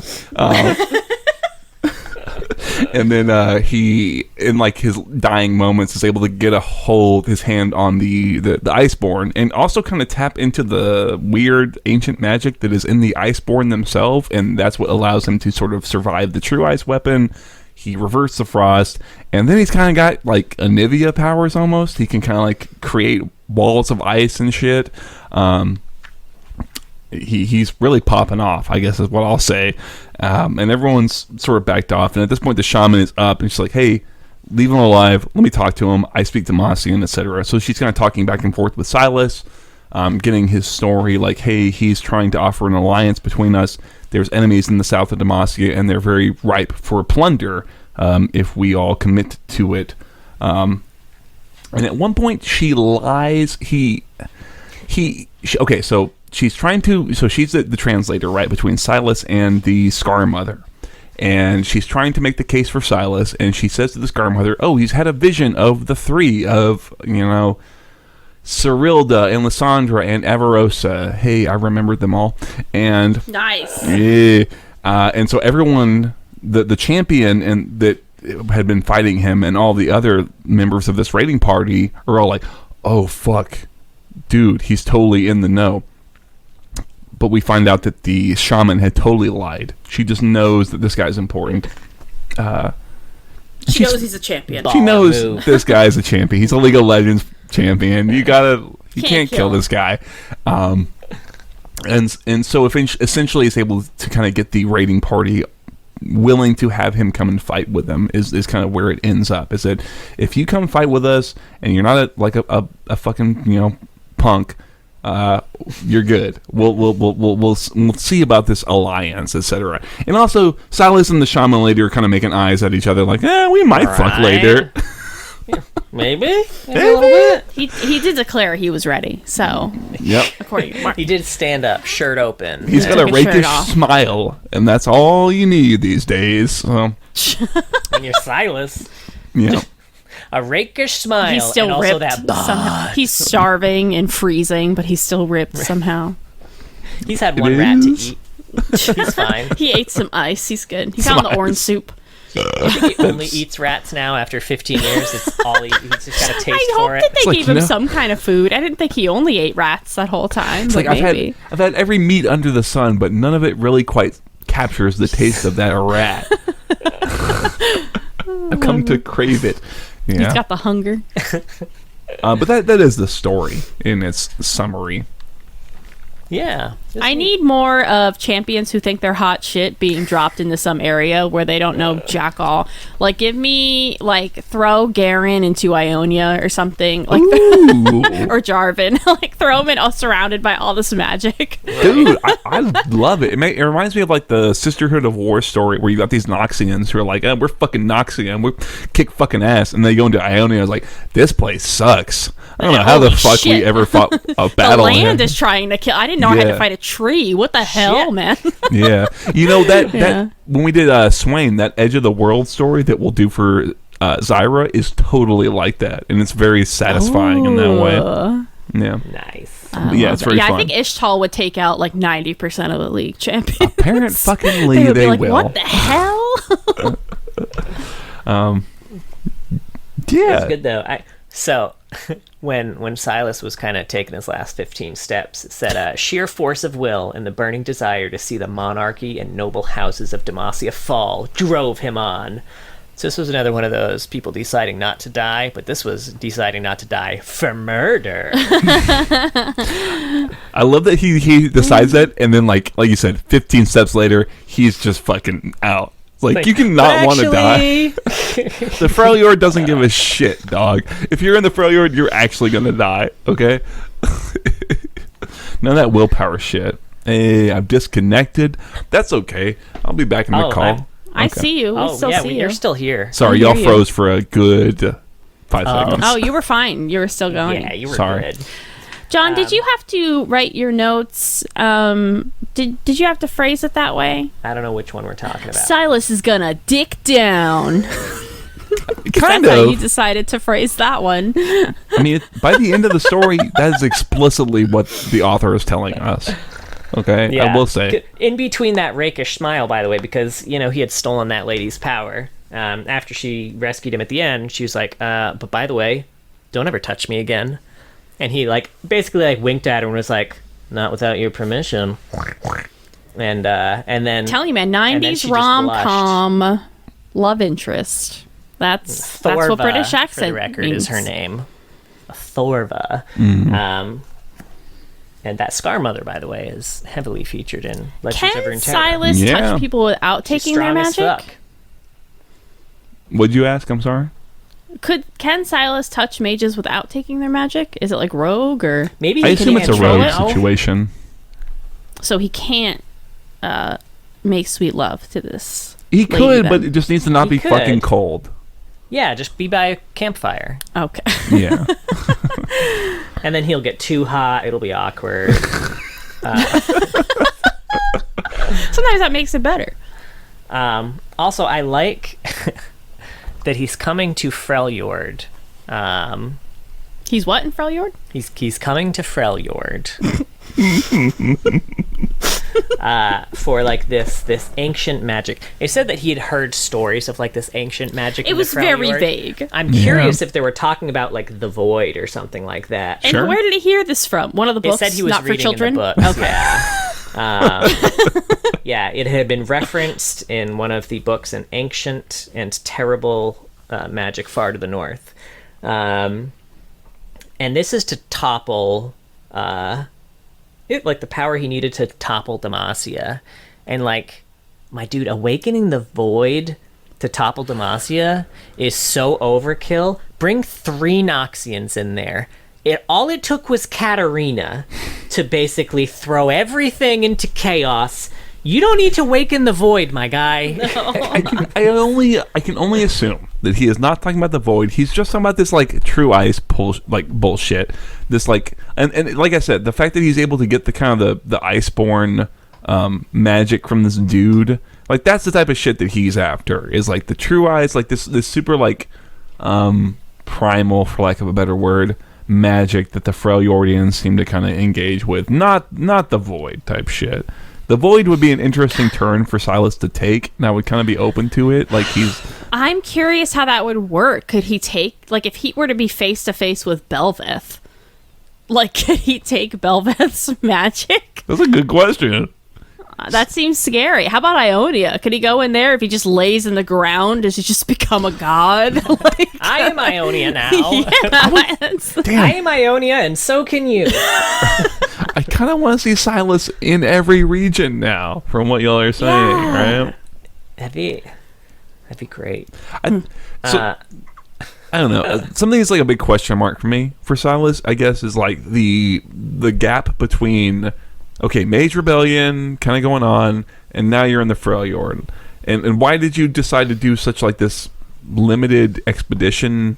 Like 12, like a dozen, right? Or like a couple dozen. It's like a very small number of people he brings up with him. Like, was it the situation so desperate that he felt he needed to go north? Was it that like he just knew he would never be successful that if he didn't go north? I don't know. You know what I mean? yeah. This it all feels very out of place. Sylas going to the Freljord. It always has for me. Every time it's been mentioned, I never really understood it. I felt like he was collecting mage runaways from Demacia, and that seemed like a good place for him to be. Yeah. Maybe he caused kind of like the God, what's his name? Teemo. Wait, is his name? Is it Teemo? Who's the hero's villain? What? You have to What hero's elaborate villain? a little bit for me. The villain from Heroes. villain from I didn't watch I know Heroes, who you're I'm sorry. talking about. The guy who takes brains, right? Yeah, is it Smallville, it's- Clark it's not Kent. Silas, is it? Wait, hold on. Oh, dude, it's not Sylas. It's By surely not. by the way, looking into baby names, Sylas growing in popularity. No This shit. is like because I did when I was like when we were pregnant and I didn't know if we were having a boy or a girl yet. I was just like collecting names and I was looking at a lot of league names and I was like, Sylas, I don't hate that Syler. actually. Syler. Syler. It's Pretty got close. an R. It's Anyway. spelled the same, but Yeah. it has an R instead of an S at the end. That's for the. I didn't put this together. That's the villain in Heroes who sucks people's powers out. Oh, That is fucking interesting. wild. I forgot I'm about very that guy. curious if that's a coincidence or not. You know it's I'm gonna not. be The creator of Sylas just loves small villain heroes. Huge fan. But I was gonna say maybe it was a situation like Sylar where he like is like, oh shit, I can take powers. Like, why am I wasting my time on the small time bullshit? I can go to the source of magic and become a god. Just saying. And take out all the kings. He thought Freljord had the best magic. Did he not hear about other places in Runeterra? Where do you think in Demacia they would talk about who has the best magic? They probably don't talk about that shit at all. That's true. Yeah, Freljord seems to be the most relevant for them. He's gonna shit his pants when he hears about Ionia. Shurima, there's so much magic walking around there. Dude, that's what I'm saying. Put him like that makes. I like Sylas, like his Mage Rebellion. I don't know. Like I like the idea of him being in Demacia as like Demacia with an active Mage Rebellion, because I like the 3-state solution of like him and old Demacia and new Demacia. But I also like the idea of him having like a failed rebellion and like, I need to get more power. I need to go to these other places, and then seeing him trying to interact with Ascended or like that type of shit, or Targon, or oh my Viego. God. Maybe he's heard of Viego and wants to like release Viego, who's been sealed away now. Maybe he wants Viego's magic. It's almost like there was some event, right, where Viego was there in Demacia and he could have like tapped into the magic, but apparently he was just AFK. I don't know. He was like That's when he was in the Freljord. He was in the right. Except ignoring, of course, that Viego was also there, but whatever. At some point, right? They just missed each other, right? You have Paylabs, I have Paylabs. Oh. Maybe we work together. Abs brothers. Abs brothers. I mean, he did grab Pantheon too, so maybe that's all he was looking for. It's more hot cross buns. And I could see it. So again, not to touch on Mageseeker too much, but by the end of Mageseeker, I can see why. I could see maybe why Sylas would want to do this.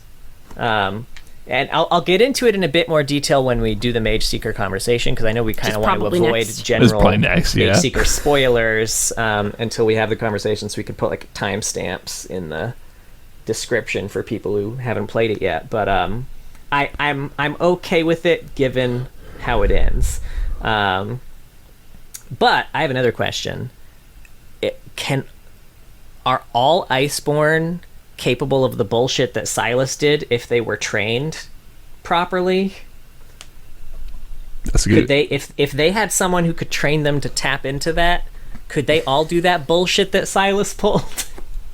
To clarify, the bullshit that he does is that like the Scarmother throws a spear at him, and he summons, like I said, an Anivia Ice Wall and kind of catches the spear like mid-throw. You know, he's got like complete control over the ice. And that's a good Which is something question. that the rest of the Iceborn are like, excuse me? Yeah. Well, I never have seen an ice wall quite like that. Like, wait, you can do more with this power than just hold these stupid-ass weapons? What? And be not cold and wear short shorts? You know what? I'm actually open to the idea that he specifically can, because he is so attuned to like using magic. They're all just like, whatever, I'm not cold. Right? And sometimes I can hold this sword. But he's like, I spent my whole life interacting with magic and getting a sense of like what it feels like to use magic and using other people's magic. So like he's like, oh yeah, you guys didn't know you could do like ice walls and shit? Right? I want him to teach all the Iceborn. Dude, that would be so fucking cool though. Okay, so Sylas allies with the Winter's Claw and suddenly they become way more powerful because he's teaching all the Iceborn like, yeah, you can do this and you can do that, and their frost priests are more powerful. And Ash is like, what the fuck? Well, now hold on. Okay. Because in the Awakened cinematic, a lot of the warriors he brought with him are shooting ice shit at people. Maybe he's already taught them some shit. But that's the continuation, right? Because Warriors is already kind of like a weird sort of like, here's what's going to happen next type thing, I kind of think. Yeah. But that would be that makes perfect... God damn it, Riot. That makes perfect logical sense. That never happens. You fooled me again. You've done something that makes like complete logical sense from step A to step B, that like, yeah, they would all of a sudden have like, fuck frost priests. We can all do this. We just need someone who knows magic, Sylas, to teach us. And now the Winter's Claw is a threat, and thus the Avarosans have to ally with the Demacians, and you've got, oh my god, it's so fucking good. I'm on. Yes, I like it. Sweet. Fucking cool. Thanks for On that note. Yeah. So yeah, I mean, I guess Mageseeker next. Sure. I think we've gone through all of the so- stuff that's on the universe page, right? I think And so. not Yeah. even. So yeah, if you haven't played Mageseeker, don't want spoilers, we are going to put timestamps in the description this time because I was so bad at estimating last time. I'm not even going to try this time. No. Look to the description for the timestamps. Sure. And with that said, Mageseeker. Yeah. Sure. Okay, so I guess we'll go through a high level summary of what happens, right? So it essentially follows Sylas from like immediately after the Lux comic, right? Like immediately, and on through, I guess, the culmination of the Mage Rebellion. I don't know. Like, okay, so he does a bunch of shit. Right? He is freeing mages, and he's fighting with the Mageseekers, and there's a bunch of fucking retcons, and I guess it culminates with the Mageseekers being the enemies of all of Demacia, including Jarvan the Fourth, and all them jazz. I don't know how you want to summarize this, I'll be honest with you. Like, okay, so like... You really bada, or whatever, yada, yada, yada, that. Okay, so Sylas, like... Okay, so they start the rebellion. Sylas gets some allies. They start building the Mage Rebellion. They uncover that the Mageseekers, specifically a Mageseeker named Hesbeth, has been performing experiments with mages, combining them with, I don't know, magical fauna, and creating weird monstrosities. And Lord Eldred, the head of the Mageseekers, has been on board with all this shit. They free mages. They find out that Lux is running her own mage group in a place called, I'm gonna say Terabithia. I know that's not right, but it's very close. There's a bridge there. There's a bridge, you know. But I mean that's really kind of what it is, right? It's following the Sylas's Mage Rebellion as it kind of grows in power, and we see the Mageseekers kind of wane in power to the point where all of Demacia, including Jarvan the Fourth, have kind of like what's the word? They've disowned them essentially. So the Mageseekers are their own like weird antagonist faction that Demacia is opposed to, and it culminates with like they're successful in defeating the Mageseekers. They've killed Eldred. They've killed Hesbeth.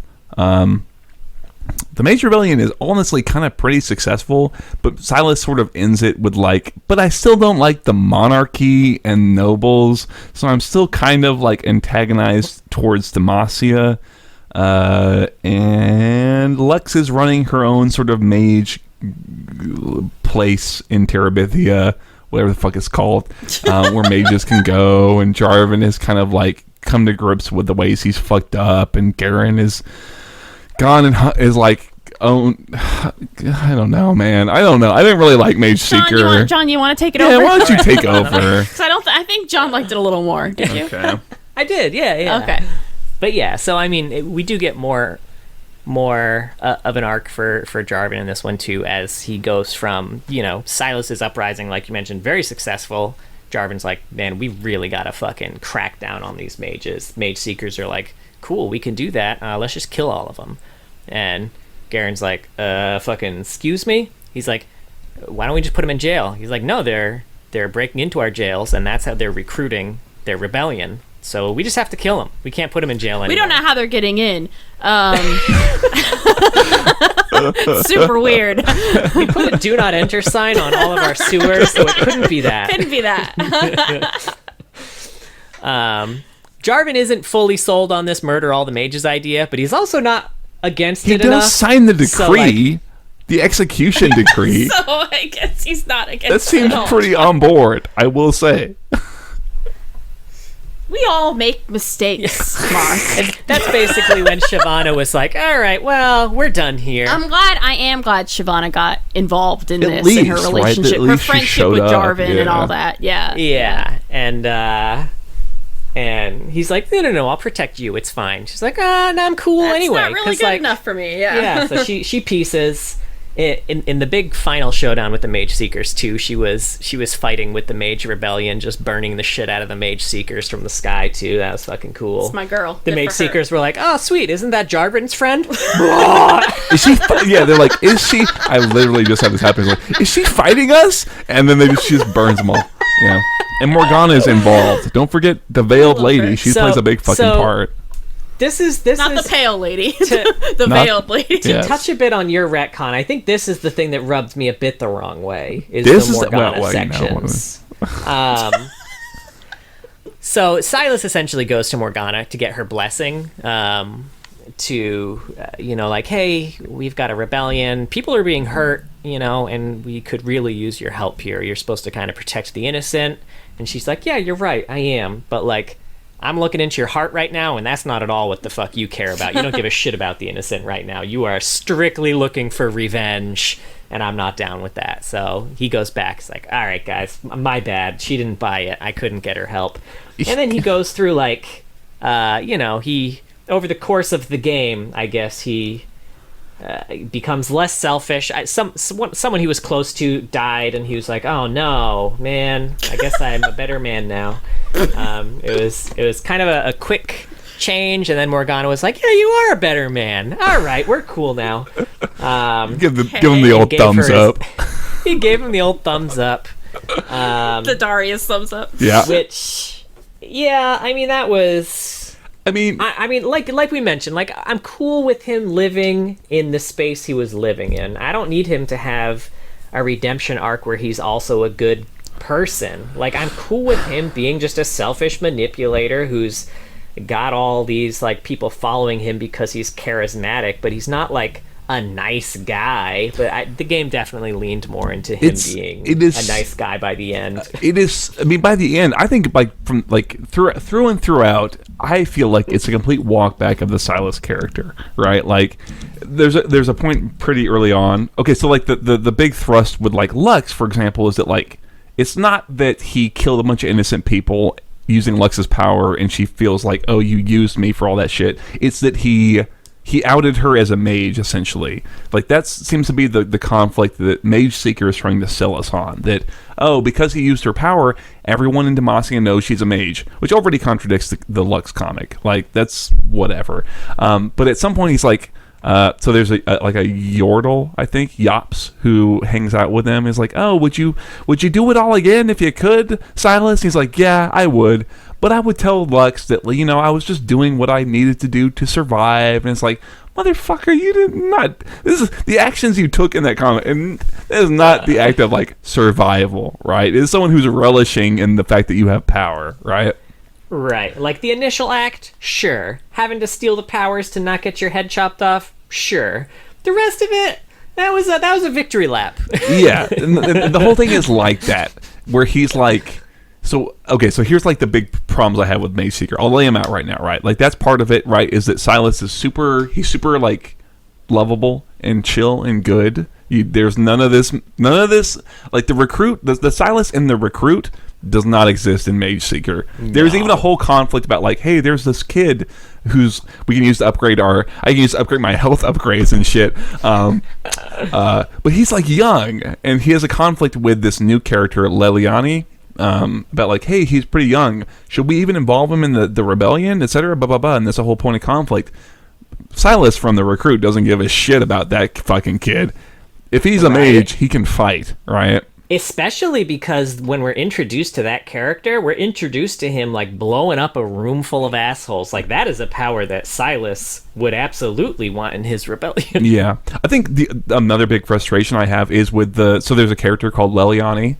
Who I mentioned, who essentially, in my mind, kind of usurps Sylas as the leader of the Mage Rebellion, right? Like, she's the one who's like the leader, and she's the one who's so like even-tempered and kind and nice, and she's like, I don't want revenge or to be mean. I just want a Demacia where everyone can be equal and all mages can be free. And so it's she's like Lux?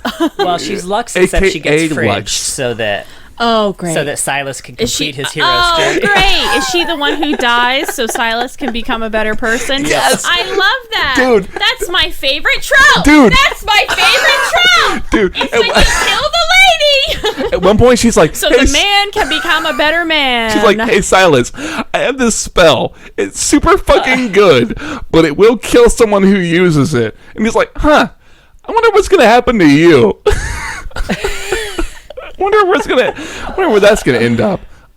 But yes. I mean, but that's the thing, right? Is that, like, at one point, there's a line where Sylas is like, well, Leliani, that's why you're the leader and I'm the guy who knocks heads. And it's like, the Sylas that I know is the leader. Right? He runs this fucking shit and would never abdicate. He's got that fucking Adam Ryan charisma. Mm-hmm. He is out here to lead. That is a bummer. I was like, I totally get where you're coming from on just wanting the evil Sylas. I do love a bad guy turned good. So I feel like when you were talking, I was like, I might be able to get down with this game Sylas. But him, like, not being a leader of the Mage Rebellion, that immediately I was like, no, absolutely not. What are you talking about? He is the leader of the Mage Rebellion. He is manipulating, he's not manipulating everyone into following him. Obviously, a lot of people don't need to be manipulated for that. Yeah. Plenty of reason. But he wants to lead, right? Yes. Like, he definitely wants to be the leader there. No, he's It's an interesting, like, contradiction of his character, too, in that, like, he clearly wants to be the leader, despite all of his quotes and shit being like, no leaders, no kings. But, like, obviously, like, yeah, no leaders, He's but, Scar. like, join me. Like, Yeah. I mean, it's so hard.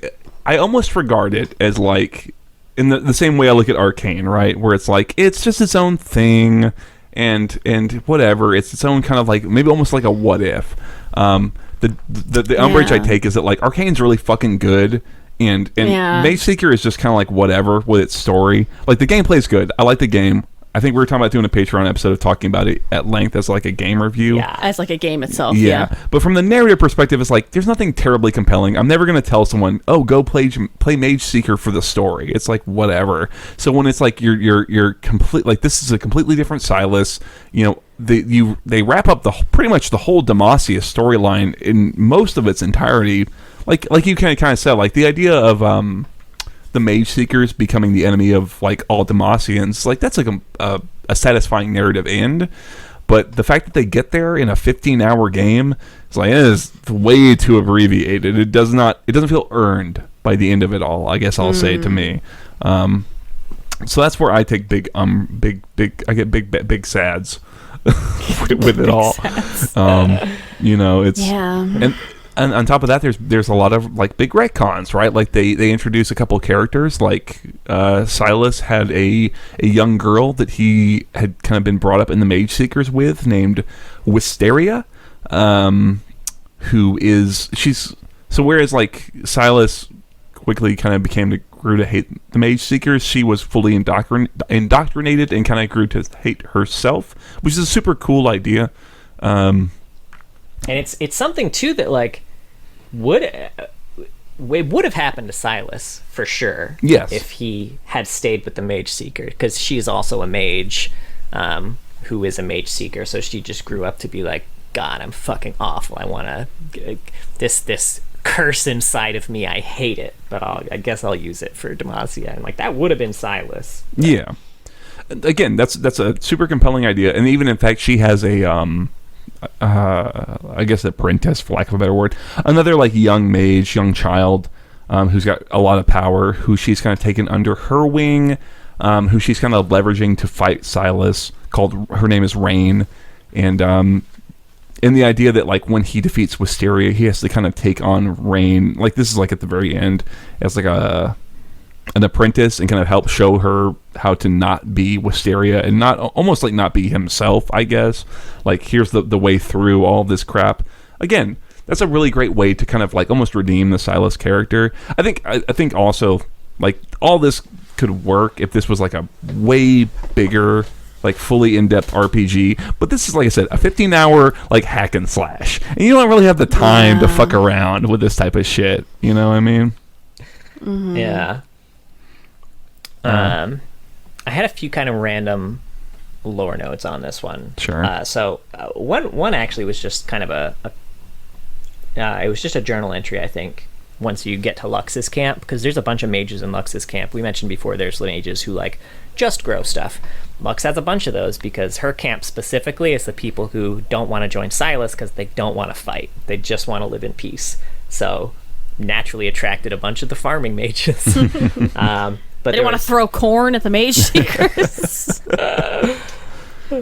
But there was a quote in one of the journals that was like, if mages were free, every part of Demacia could be this lush. Which is like a very good point, because there's just shit growing everywhere. Just like food, health would never be a problem there if they could just get over their shit. Man, Noxus has to take some of these mages. Know, right? Sure. Why don't they have a bad mages? That's a good point. I mean, even when there's another journal where it's like a Mageseeker who's like, hey, so I've been arresting a bunch of mages, and they're all just growing crops. Like, can we talk about this? And then the next, like, the journal, like, I think previous to that is like, this fucking guy, he doesn't want to arrest crop mages, fucking throw him in the Mageseeker dungeon. And his family, too. Fuck him. Right?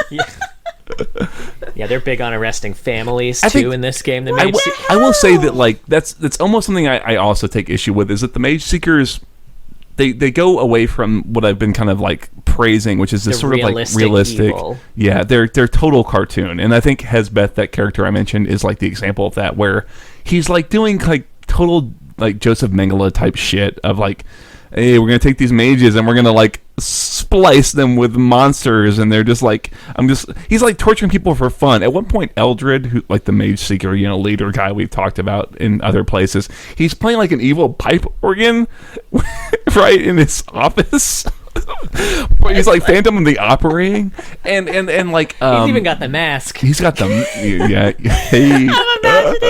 I'm imagining the end of Ocarina of Time when you go fight Ganondorf and he's playing the fucking with his cape, his dramatic cape, and he's playing pipe organ. I mean, he's like, okay, so this is pretty early on. Wisteria is like coming to report to him, and he's like, yes, what did the people of Demacia think about Sylas? And like, well, they already think he killed the king, so that's not good for him. He's like, yes, good. Now also, go spread fucking lies about him too. He doesn't even like, there's no subtlety, right? There's no nuance. He's like, yeah, I know this is bullshit, but go lie about him, because that's fucking, let's take care of him for sure.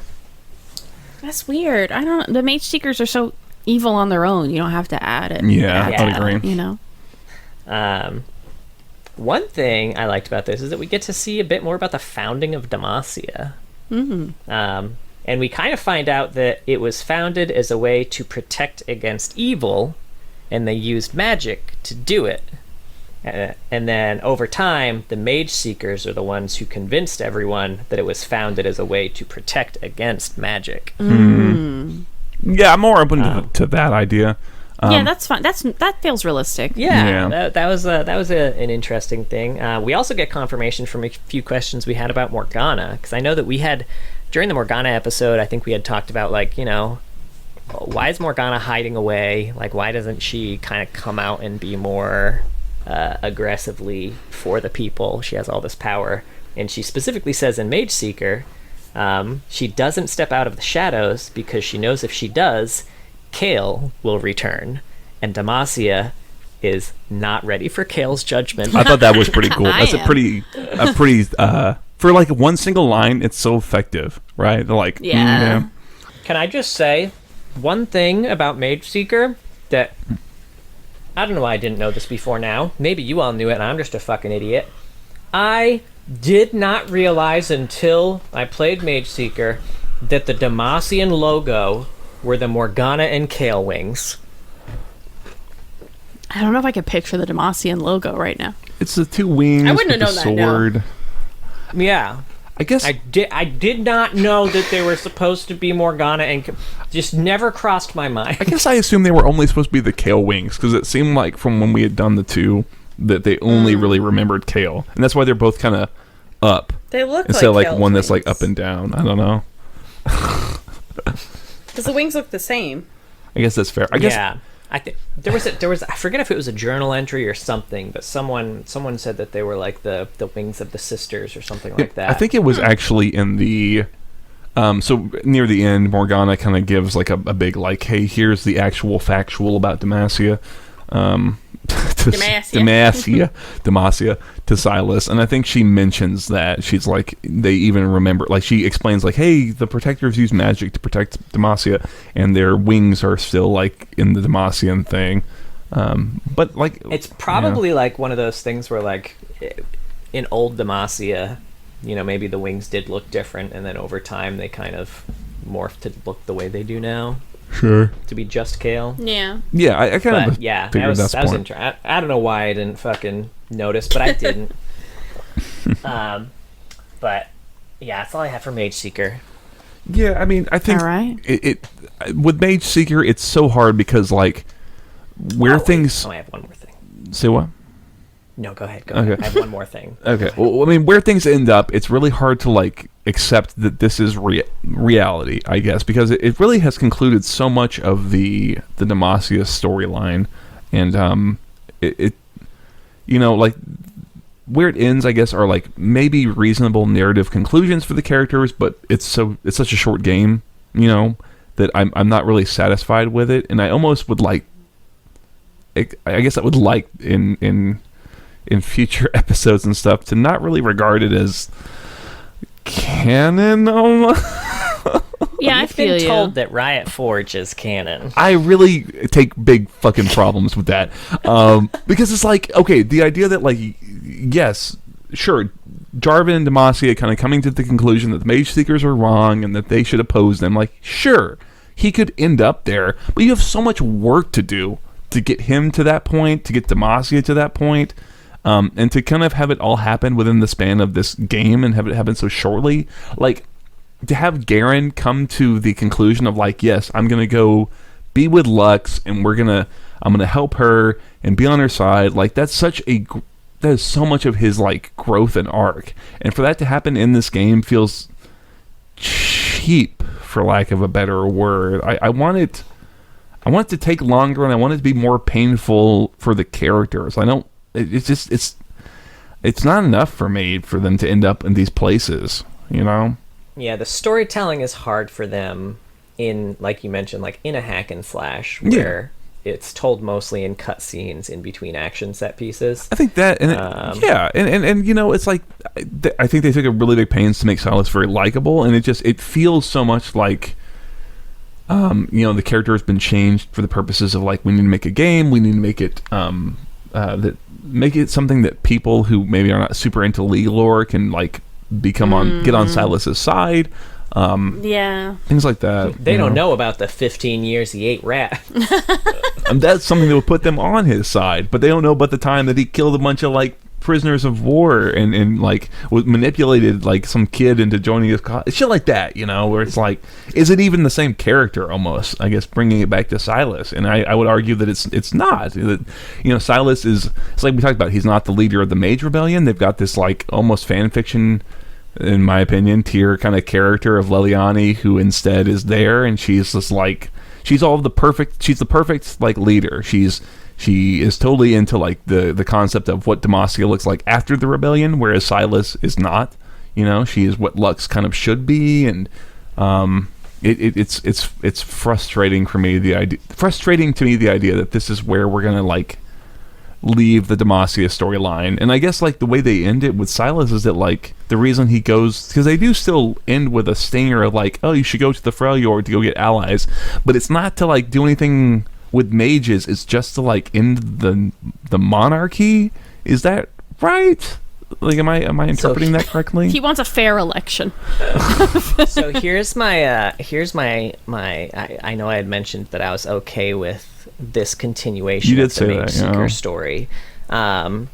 With Jarvan now kind of you know, the Mageseekers have lost a lot of power.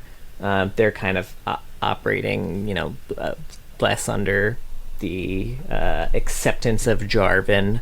A lot of what Sylas was using to gain sympathy among, you know, common Demacians is kind of gone, because a lot of that was like, Mageseekers are evil, they're hunting mages, like, we know this is bad, let's work together to end it. And then by the end, like they kind of did it. But obviously Sylas is not happy with that, because Sylas the whole time really just wants to fucking topple, like you mentioned, topple the monarchy. No more kings, no more lords. But like now that they don't have the shared hatred of the Mageseekers to recruit commoners, it's probably going to be harder for him to get people to his side. So I could see him maybe not going to Freljord for more supporters, because that's there's way better places. Like, there's Demacian allies, we know, right outside the border that's full of mages. Like, go there instead, don't go to fucking Freljord. But I can see him thinking, like, people aren't going to join me. Like, I need more significant power if I want to actually tear all this shit down. And I could see that be why he goes north. I suppose. I think it's so hard because the idea of Sylas being opposed to like the concept of a monarchy and wanting, like you said, fair elections and stuff always felt to me like such a bullshit cover. Like, this guy only cares about mages, right? The Sylas that I've read doesn't give a shit about the power structure of like monarchy or whatever. Like, yeah, it's something that maybe he doesn't like, I guess, but really he cares about mages, and he wants and I think the Sylas that I've read about, if the mages are secure and they're safe, he probably doesn't even give a shit about that, right? The Sylas that I've read about really just cares about retribution. He doesn't give a shit about mages being happy or secure. He wants people to feel the pain that he's felt. That's what I was gonna say. Yeah, and especially like not all, like, he mentioned the hypocrisy of the fact that highborn mages like are fine. Like, I expect that. I mean, sure, he's friends with Lux. She got that initial pass. But other highborn mages, I don't think he's going to have the same sympathy for them. The lords and lady mages, like, I absolutely think that in his quest for vengeance, like, they're on the chopping block. I suppose. I think it's just like the idea of like Sylas's motivation being shifted away from like equality for mages and like being I guess at least like based out of like a more of a mage equality thing and into more of this weird sort of like, I want to get rid of the monarchy and introduce like a more equivalent system. It again defangs the whole situation, where it's like, if someone came to you with that, if Sylas came to you with that, couldn't you be like, okay, well, I mean, can we talk about it? Like, do we have to have a whole fucking war about this? Can't we like try and figure out a peaceful solution to like dealing with the monarchy instead of... I think what makes more sense for Sylas, if he's still trying to recruit people, is kind of spreading the idea of like, why would you trust that the Mageseekers really aren't in power anymore? Why would you trust Jarvan to actually be... You saw what he's done. You saw what his father's done. Do you actually believe that they're going to let all our mages live free now? It's been how many decades that mages have been recorded and arrested and imprisoned, and suddenly, no, it's all fine now, Yeah, I think that's way more realistic. That's way more realistic. It puts him in a more logical place. He doesn't trust them. He wants them to die. He's pissed off. That makes the most sense to me. And you know what else is that explains why he would have a loss of power base, because maybe there were a lot of people who would be like, yeah, I've got... Jarvan said that it's cool. There are people who are until very recently probably very... into the Demacian power structures, right? So the idea that like the king says it's cool, I kind of trust that. So you've only got like a small subset of like really paranoid individuals who would agree with him that like, we can't trust this. I imagine a lot of them want to go home, and for Sylas, he doesn't have one. He's never been home, not really. So it's and I imagine he's a rarer mage who's been locked up for so long. I don't think a lot of them have been. So he's so lost, and they're not doing anything about that, Yeah. Where does he go? Like, what if he didn't want revenge? What would he do? Is he just gonna get a job? Apply, work at a tea shop in Demacia? No. What's he gonna do? He's gotta kill the king. And to be fair, I don't think he has any interest, like, to your point of like taking down the monarchy and installing a more equal base. I don't think he has any care or any plan for what happens. No. I think he just wants to take him down. His plan ends there. I don't think he wants to install or he cares about equality. He wants to kill everyone who thinks that they're hot shit. But that's, again, like, if we're looking at Mageseeker as like a part of constructing that understanding of the character, like that kind of runs contrary to what the lessons are that he's supposed to have learned through his journey in Mageseeker. Yeah. Like, although the end of Mageseeker did also kind of roll back some of his own lessons anyway. I mean, he ends Mageseeker by telling Lux, like, hey, it's cool, like, kind of mission accomplished, but also I'm going to tear this all fucking down, I swear to God. And also, if I see Garen again, I'm going to kill him too. He does say that. You better get that bitch the fuck out of my way. Like, that's the thing, right? It's like, if I said to you, hey, could you imagine Sylas not killing Garen when he's got the chance? Could you imagine him not killing Jarvan the Fourth when he's got the chance? Like, even at the expense of other mages, you would be like, yeah, he would totally kill those fucking people. But this Sylas doesn't. And it's like, well, like I said, are we even talking about the same character, right? And it's like, yeah, it's tough. It's tough. I'll give the one time Garen a pass. Yeah, because he had reason for it. He needed the help of Lux's mages. He went to meet with Lux, and Lux wasn't having it. Then he fought Garen and was like, man, if I kill him now, I'm never gonna get Lux's mages. Like, that'll be the nail in the coffin. All right, I'll let you walk this one off, but I mean, he already does that in the comics, though. He already gives Garen a pass. This guy has now, if we take Mageseeker as canon, given Garen 2 fucking passes. At this point, it's like, I don't know, man. I don't know. You're gonna actually kill me? Garen's like, whatever. I'm not even gonna fight you, right? Like, right. What are you gonna fucking do? He's basically another Katarina. He knows he'll never kill him. Yeah. So so I don't know. There's like a big asterisk on Mageseeker for me, and I'm really like, I don't know, almost like filled with trepidation around what's going to happen with Demacia going forward. If they're just going to ignore Mageseeker, if they're going to try and make it work. I would really hope that they ignore it, frankly, because I really like the more thorny, there's a complicated problem we have, like, that people are dealing with, rather than like this sort of black and white, it's just the Mageseekers, they're the source of all of Demacia's problems, and they're fucking cartoon villains. Like, don't worry about it, don't think about it. You know what I mean? Oop. But I don't know. I think that it could be Riot being like, hey, this is a big fucking problem and we can't figure it out. Let's just like Riot reading the landscape and realizing that Demacia is way too American, and they're like, maybe now's not the time. Say fuck this.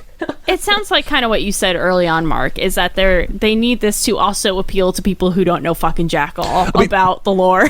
So they're like, we just need to make a different Sylas. That's the big issue with it, right? Like, and that's why Sylas is not the leader, right? Is because he's a video game protagonist. Yeah. Mm-hmm. He is an errand boy. Yeah, that's okay, but I don't know. Well, he's also mentioned in a few stories. Okay. He's mentioned in Garen First Shield. Basically, Jarvan is, when this takes place, Jarvan is still straight out for vengeance instead of doing any governing. He's just kind of out looking for Sylas, and the Mageseekers are gaining more power because of it, because he's not around to do any of his own work. In the Katarina comic is where we actually find out that Lux actually had to fight some Demacians to rescue Sylas.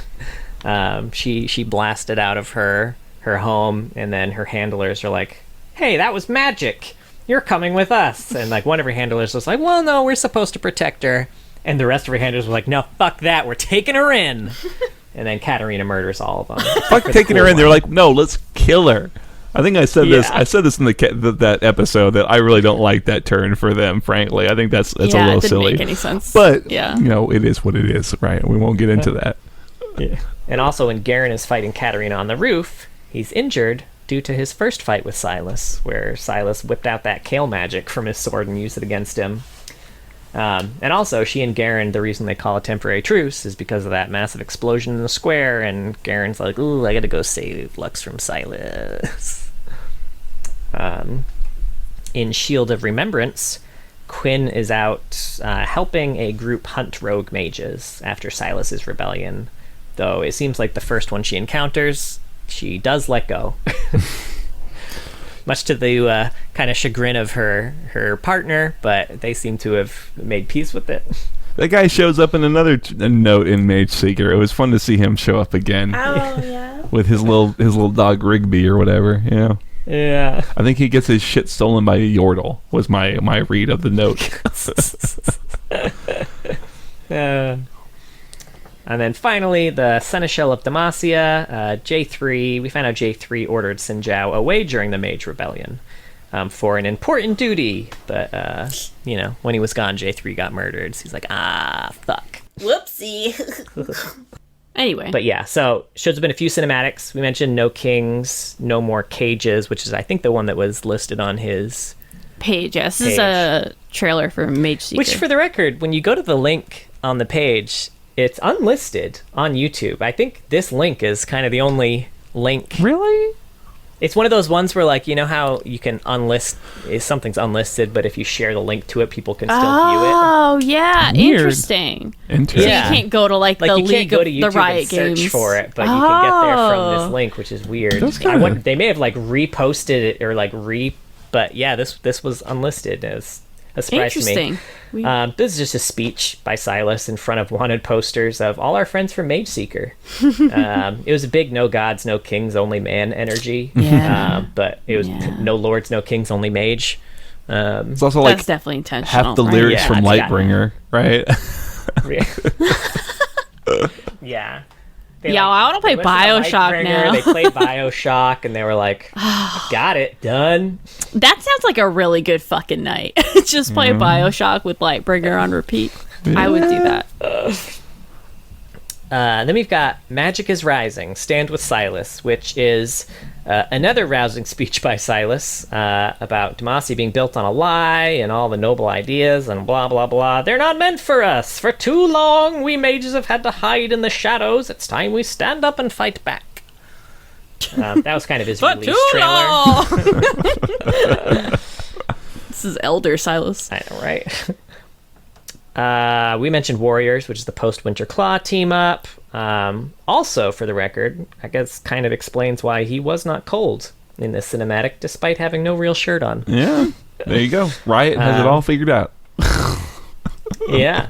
It was nice to see Sylas kind of make good on his promise to not take it easy on Garen if he runs across him again. Sure. Yeah, he fucked him up. Yeah, he did. What a great fucking cinematic. It's That one's so good. good. So good. Oh my god. I so want to see I just want to see Lux being a full mage with Garen I know. having her back. Right? Yes. And Galio. Galio. Them accepting Galio. Like, Demacia, you can fucking do anything with Galio. Are you kidding me? Plus, Noxus, they got a big old monster now, too, alright? They're letting Scion out. You gotta get your own big old monster. I think we said as much in the Scion episode. Scion v Galio. Yeah. The Rumble in the Jungle. Or whatever. I don't know where they fight. Probably some empty field. Some field. I think it sounds like The Noxus gates has of a lot of morning. them. Rumble I in don't the know. big old empty field. It doesn't have the same ring to it, but it's more accurate at least. They'll take out a jungle. I don't want to see the damage done to the wildlife there. And then finally, he's in Almost Home, which is a TFT cinematic. He's kind of in it. So Diana is reading a romance novel that has John. Lunar Revel Sejuani and Lunar Wraith Sylas on the cover. It's steamy. Yo, that guy is working his way through the fucking Winter's Claw ranks. Yeah, damn. He's made it. Straight to the Honestly, top. This guy. that's very more mother-like, though, with them just passing around this hot ripped guy. It's very more Silas. mother-like, and it's very Sylas, starting from a priest and moving up to Sejuani. Oh my god, I love that shit. He's I sweet talking kind his of way to the love top. it. Honestly, Sejuani Sylas is a really fun pairing. Sure, yeah. They're very similar. Yes, I had that same thought actually, where his, like, you could see, like, maybe the reason he's going north is because his rebellion's kind of fizzling out and shit's kind of going haywire. Kind of like with her Winter's Claw shit, like, we're all kind of, it's just kind of in a slow failure type situation. Yeah. Yeah. And they're both, like, kind of diving into darker shit in order to win at this point. Like Sejuani summoning Volibear and shit like that. Like, that's... I'm loving it. Yeah, oh my god. Oh my god, it's so good. Yeah, this is good. Yeah, I like to think Sylas was there for the summoning of Volibear, and maybe you just Could you don't mention him. imagine? He's He'd just be like, like, "What "Fuck the yeah, fuck is I'm this?" doing this No, I mean the shit. kids come out on heads or whatever. I don't remember what it is. They have spikes on heads and weird demon all sorts of children. That's crazy all I shit, remember yeah. for that.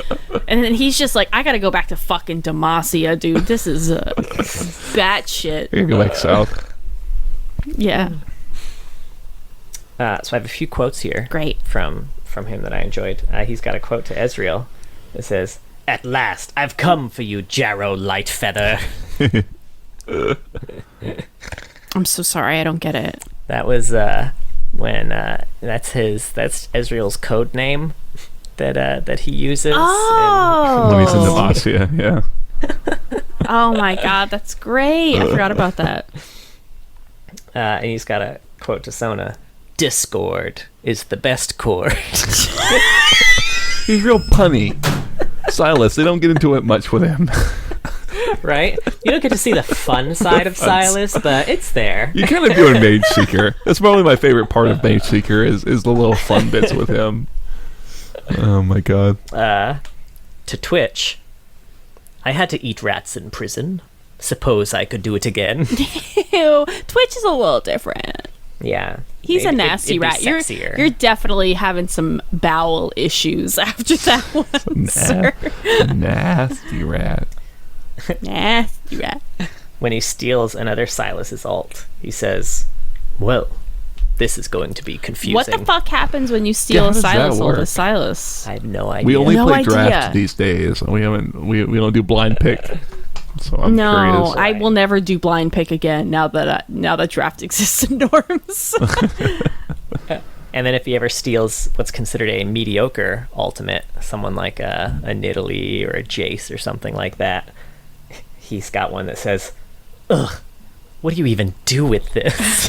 What happens if he steals Nidalee's ult? I assume he gets to transform. I know they said like the He goal. does have some model transformation. Yeah, that like the goal is that like when you get the Nidalee ult, it should be all the things you would expect when you press like the Nidalee R, for example. So I assumed he gets like Could you imagine making Silas? They had to go through Oh, every it's such a pain. fucking champion, and they still do. I think there's a dev diary video about it that I'm sure it was a nightmare. yeah, that it goes through. They Yeah, were it says working that on it for exact. so long. Yeah, man. To the point where, like, I mean, this dips into my fun facts a little bit. But Ooh, great. they were working on it for so long that his original ult was Mordekaiser's ult Oh, the ghost before zone. they reworked Mordekaiser and gave him the Interesting. ghost zone. But like Oh. they had so much riding on the Mordekaiser rework being cool, and they really liked the idea of it. That they were like, "All right, you can have it," which is why he has that ult instead. Man, Well, I guess Silas can have that ult still. That's true. right? Yeah. God bless that QA Thank team. God he does not have a lot of fucking doesn't have a skins. lot of Holy AUs. shit. Oh my God, I know This it's is been so already long. going to be like a 3-hour-long I episode. know. I'm Right. sorry. All Why right. is it your fault? It's Silas's fault. Yeah. Being so interesting. So first one is Ages of Runeterra, Freljord. The harsh frozen north. in the front yard. It is just him in the Freljord. The harsh frozen north rarely sees travelers from other lands. Those that brave its wilds are met with hostile nature and unwelcoming hordes. Lucky are the few that survive to return to the nation they call home. This is Freljord Sylas. Free from the kingdom that once imprisoned him, Sylas of Dregborn marches from Demacia to the Freljord. With every step he takes, he remembers what others have branded him. Mage, traitor, kingslayer. Names he revels in as he endures the bitter cold, his heart warmed by the fires of rebellion. It will be here, in the icy north, that he will seize the ancient power needed to fuel his revolution. This is just Silas later in the story. It is, That's yeah. fine. That's what the Oh, that's God, what the I'm Ages fucking of dumb. I'm Runeterra sorry. kind of thing. Right, okay. okay. That's fine. I'm totally fine with that. Yeah. Yeah. More of these. Then we got Project Program. Among the megastructures and packed streets of a future controlled by global corporations, a shadow war rages between rebellious augmented humans and newly empowered artificial beings. The winners will shape the course of history, and the losers will be forced to evolve. This is Project Sylas. A self-styled leader of the outcasts who live beyond the city's walls, Sylas has heeded Ash's call and rallied the renegades in defense of the city. though his true motives are the collapse of Project and the capital surveillance state. For now, he's content destroying the armies of a dangerous rogue AI. And there's a prestige skin for this one, too. With the Outcasts, Genetic, and Project itself faced with an insurmountable enemy, each faction turns to dangerous experimental technologies and long-lost robotics of a past age, hoping for an edge. Sylas, however, had a plan all along, integrating jailbroken corporate upgrades for the ultra-wealthy so he can one day turn them on Project. Okay. He's in some wild shit. Yeah. Sorry, I feel bad when I don't have anything to say about the AU. No, that's I'm just fine. like, cool. Hey, cool. If he had like a short story or like an interaction with another champion, that'd be more to kind of grasp onto, you know? He's just doing his own There's thing. not a lot of short stories in his AUs. Yeah. He's not in the big ones. Thank you know? goodness for you, huh? I know. It was rough. So we got Lunar Revel. It's time to look back, to celebrate with family and friends, to join together and remember all that has happened, the good and the bad. And as the fireworks light up the night sky, we look forward to a new year filled with wonderful memories with the ones we hold dear. This one is Lunar Wraith Sylas. The hateful lord of the lunar wraiths, Sylas has waited eons to invade the heavenly realm and depose its godly stewards. What happens to the balance between heaven and earth is not his concern. He simply craves chaos, and the hour of his triumph is fast approaching. In this cinematic, it's kind of like a half in-game, half not in-game cinematic, you know? It's called Fortune Favors the Lucky.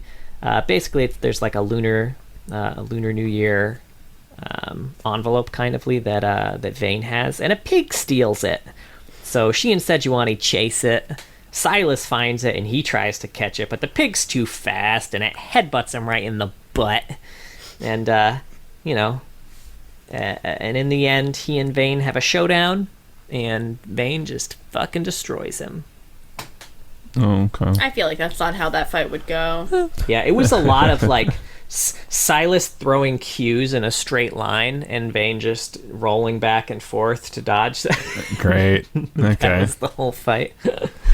Thank God he didn't use all his dashes or any old bullshit like that. No, he didn't use any of that shit. No, he just shot his cue over and over again in a straight line, never adjusting. It was the Sylas on your team, not the Sylas on the enemy Okay. Now we've got Animatech.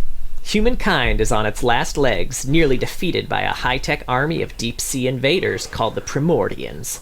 Enter Anima Squad, elite fighters using salvaged Primordian techs to push back against the end of the world. To save humanity, they'll have to fight like an animal. This one is Battle Wolf Sylas.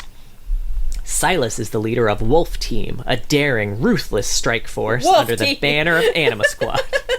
Jimmy, what do you want to call your team, your group? We're the Wolf Team! Pretty cool.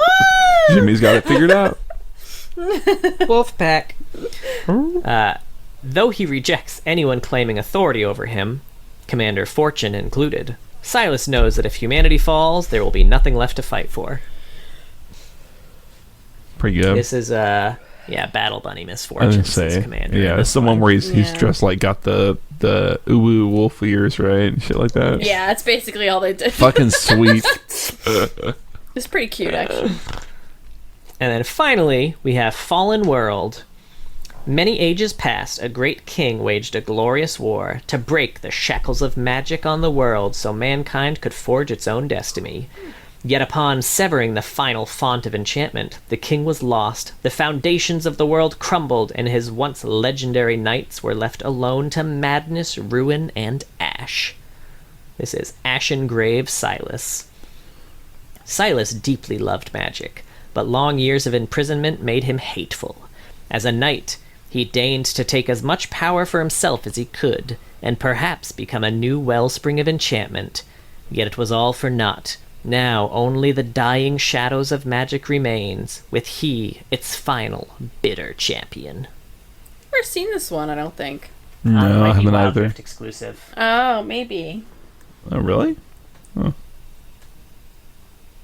They got all the cool ones. Say that just as it's rare and limited. But Yeah, yeah. who knows? Because no one plays Wild Rift. I'm sure so many people play So Wild many Rift. people. And I got some fun facts for you. I'm ready. I love them. Yeah. Nice. Sylas is voiced by Fergus O'Donnell. Nice. The design goals for Sylas were to create a Demacian villain and a champion who could steal spells. So, you got it half right. But we're all Team Sylas here. Hi. Well, Until he killed those horses. yeah. Fuck him. And he hit Lux. I don't remember. I didn't remember that. That was after she shot him. All right. He was Well, he pointed a crossbow at him, and all his followers were gonna get her. He was like, no, it's cool. She's a friend, and they had a back and forth, and then she's like, just come with us, please. And she shot him with a crossbow. He's like, bam, you ingrate.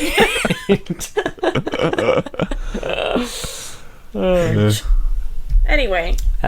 So Sylas's color palette is Demacian colors, but faded, in order to represent that his love for his country has faded, but hasn't fully disappeared. Really? Okay. I feel like he loved Demacia for a solid 8 years, and then was imprisoned in the dark eating rats for 15.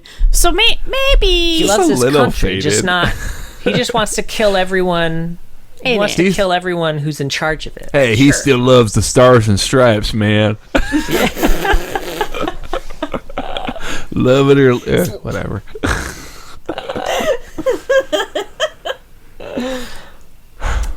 Some of Sylas's scrapped spells from development include an ability where he would absorb any damage he took for a few seconds, then detonate it against enemies. It's basically just like old Galliowalt almost. Oh yeah. Yeah. About that. Or He- set W or whatever, right? Kind of like that, a little. Yeah. He originally had Nico's Blooming Burst. Interesting. Is her cue, I'm trying to imagine him be like, right? I wonder if it was just throws like a he golf ball. What is he throwing? I assume he'd maybe whip the ground and then it would Oh. explode. He kind of does that already, though. He does. He does. He just doesn't. It doesn't do the 3-point burst. He just whips the ground. He had a skill shot that left a glyph on the ground that he could then detonate with another skill shot. Huh. That seems way too complicated. Yeah. He had a spell that would break all crowd control effects on him. He had an iteration of his current alt that would permanently mark Garen as the villain if he ever stole Demacian justice. Oh man.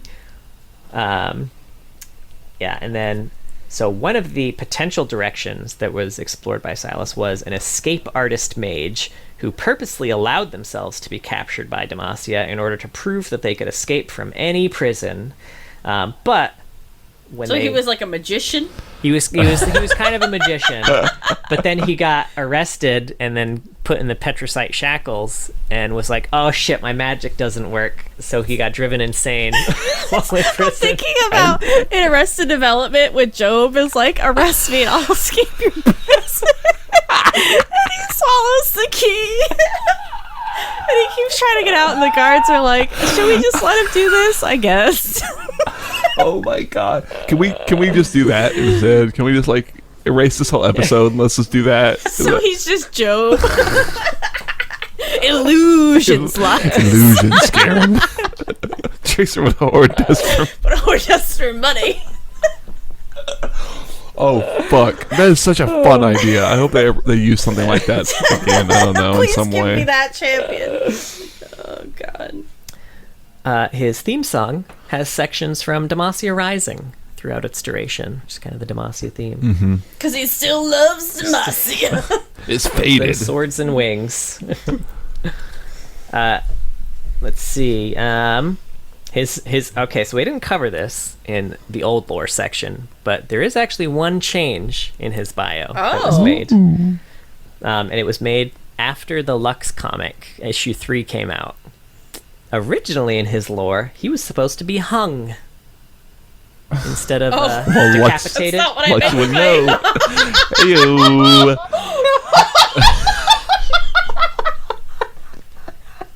they had to change his lore. They were like, then Lux came into the prison and was like, "Oh my god!"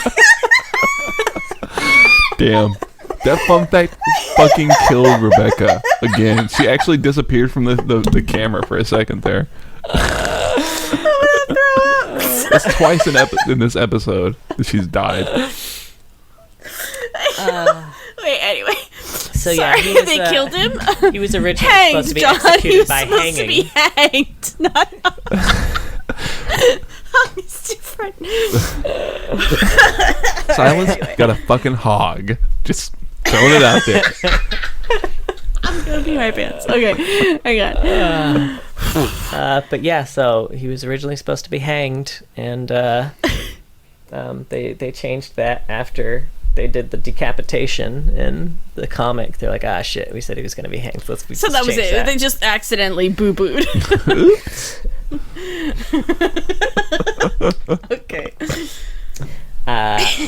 Silas's shackles were originally built by Durand to restrain powerful demons.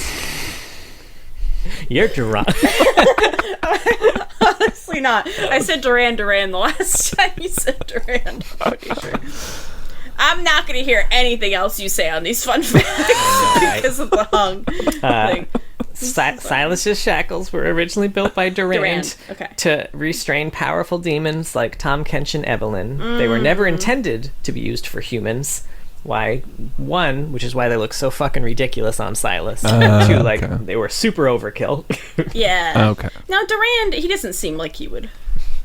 No, they always treat Durand as being pretty chill. Even in Yeah, he's on the Mageseeker, level. they treat him as pretty chill. The scar on his abdomen is the result of an operation trying to remove his magic organ. There was a short-lived theory in Demacia that mages had a magic organ somewhere below their liver. And I love that they threw in this, like, Sawbones, like, world building.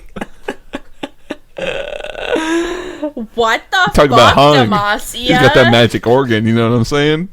Yeah. Oh my, that's not even where I went. It's below the liver, that's all I'll say. I don't know. Liver. I barely know her. All right, y'all, we gotta finish this. It's gonna be a 3-hour episode. On his right arm is the brand that Mageseekers burn into the skin of mages, and the other arm has the pulsing lines intended to be magic pulsing through his veins out into his manacles, because the manacles that he wears still are constantly draining his magic. Wow. It's just that he now knows how to use them to, he now knows how to also expel the magic from his manacles. Just take them off, Silas. It really is just... You're being so dramatic. Even right in the now. story, it mentions, like, he seems like he'd be tall, but those manacles are really pulling him down. Yeah, she's trying to flip him over. He's like, this motherfucker's heavy. Those manacles are fucking heavy. Well, it's a statement piece, I suppose. Silas is one of only 14 champions that have an ability that infinitely stacks. We've had so many of them lately. Kind of. Oh. Since he can steal Cho'Gath's ult, he can infinitely stack health. Wow, you really snuck that one in, huh? Silas is the first champion to have a different animation when he cancels his recall. So when he starts his recall, his chains kind of throw back, and they're kind of like bound in stone again, kind of like they were in prison. And if you cancel his back, he rips the chains out of the ground. Ooh, shit. Interesting. That's cool. Oh. Yeah. Silas was the first champion released in 2019. And interestingly, Lux can be seen in the background of his splash art as he escapes from his prison, which oddly makes his splash art non-canon. That's true. It also really doesn't look like Lux. I was looking at her because I had seen that fun fact as well when I was just looking at his skins, and I was like, I guess that's Lux. I don't know. Really? I'm curious now. I can only picture like the It's little pretty like vague. He's kind of like reaching through the bars, like, no. Yeah. Just like that. And there's a Don't little do speech bubble there. this. No. There's another way. Be born rich. Honestly, Lux, are you kidding? Oh, man. But yeah, that's Silas. That's Only Silas. 2 hours and 40 minutes later. It's been a while since we've had one of these, though, you know? This one? Yeah. Yeah. It has been a while. Well, that was Silas. I'm not even going to ask for final thoughts because I think we've said them all. Thank you so much for listening, especially if you are somehow still here. We have merch, bit.ly/loreheadmerch. Lorehead merch? God damn, I said this was like, it's so easy. I did. And it's linked. It's easy to get there. It was shirts. We have a Twitter. It's at Loreheads. And we have a Twitch, twitch.tv/Loreheads.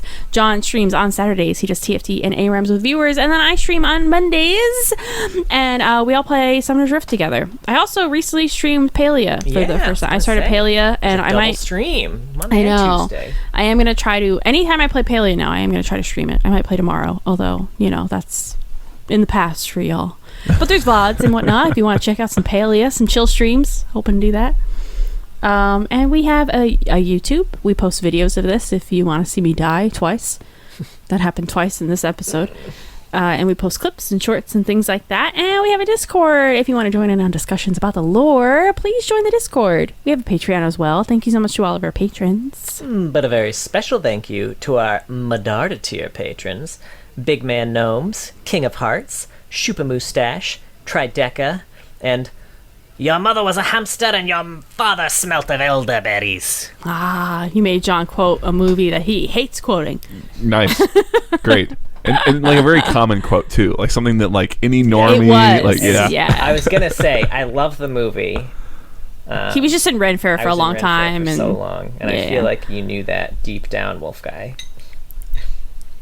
But yeah, if you were a mage in Demacia and I was, not even a super powered side, I was just like a normie, I would fight the Mageseekers. I'd pull a crossbow on them, and then Cythria would be like, "Don't shoot," and I'd be like, "Say goodbye to the person who made you. Say goodbye to your little friends." The person who made you. No. Hey. Please be sure to join us next week as we talk about the Dark Sovereign Syndra. That's her subtitle. That's so cool.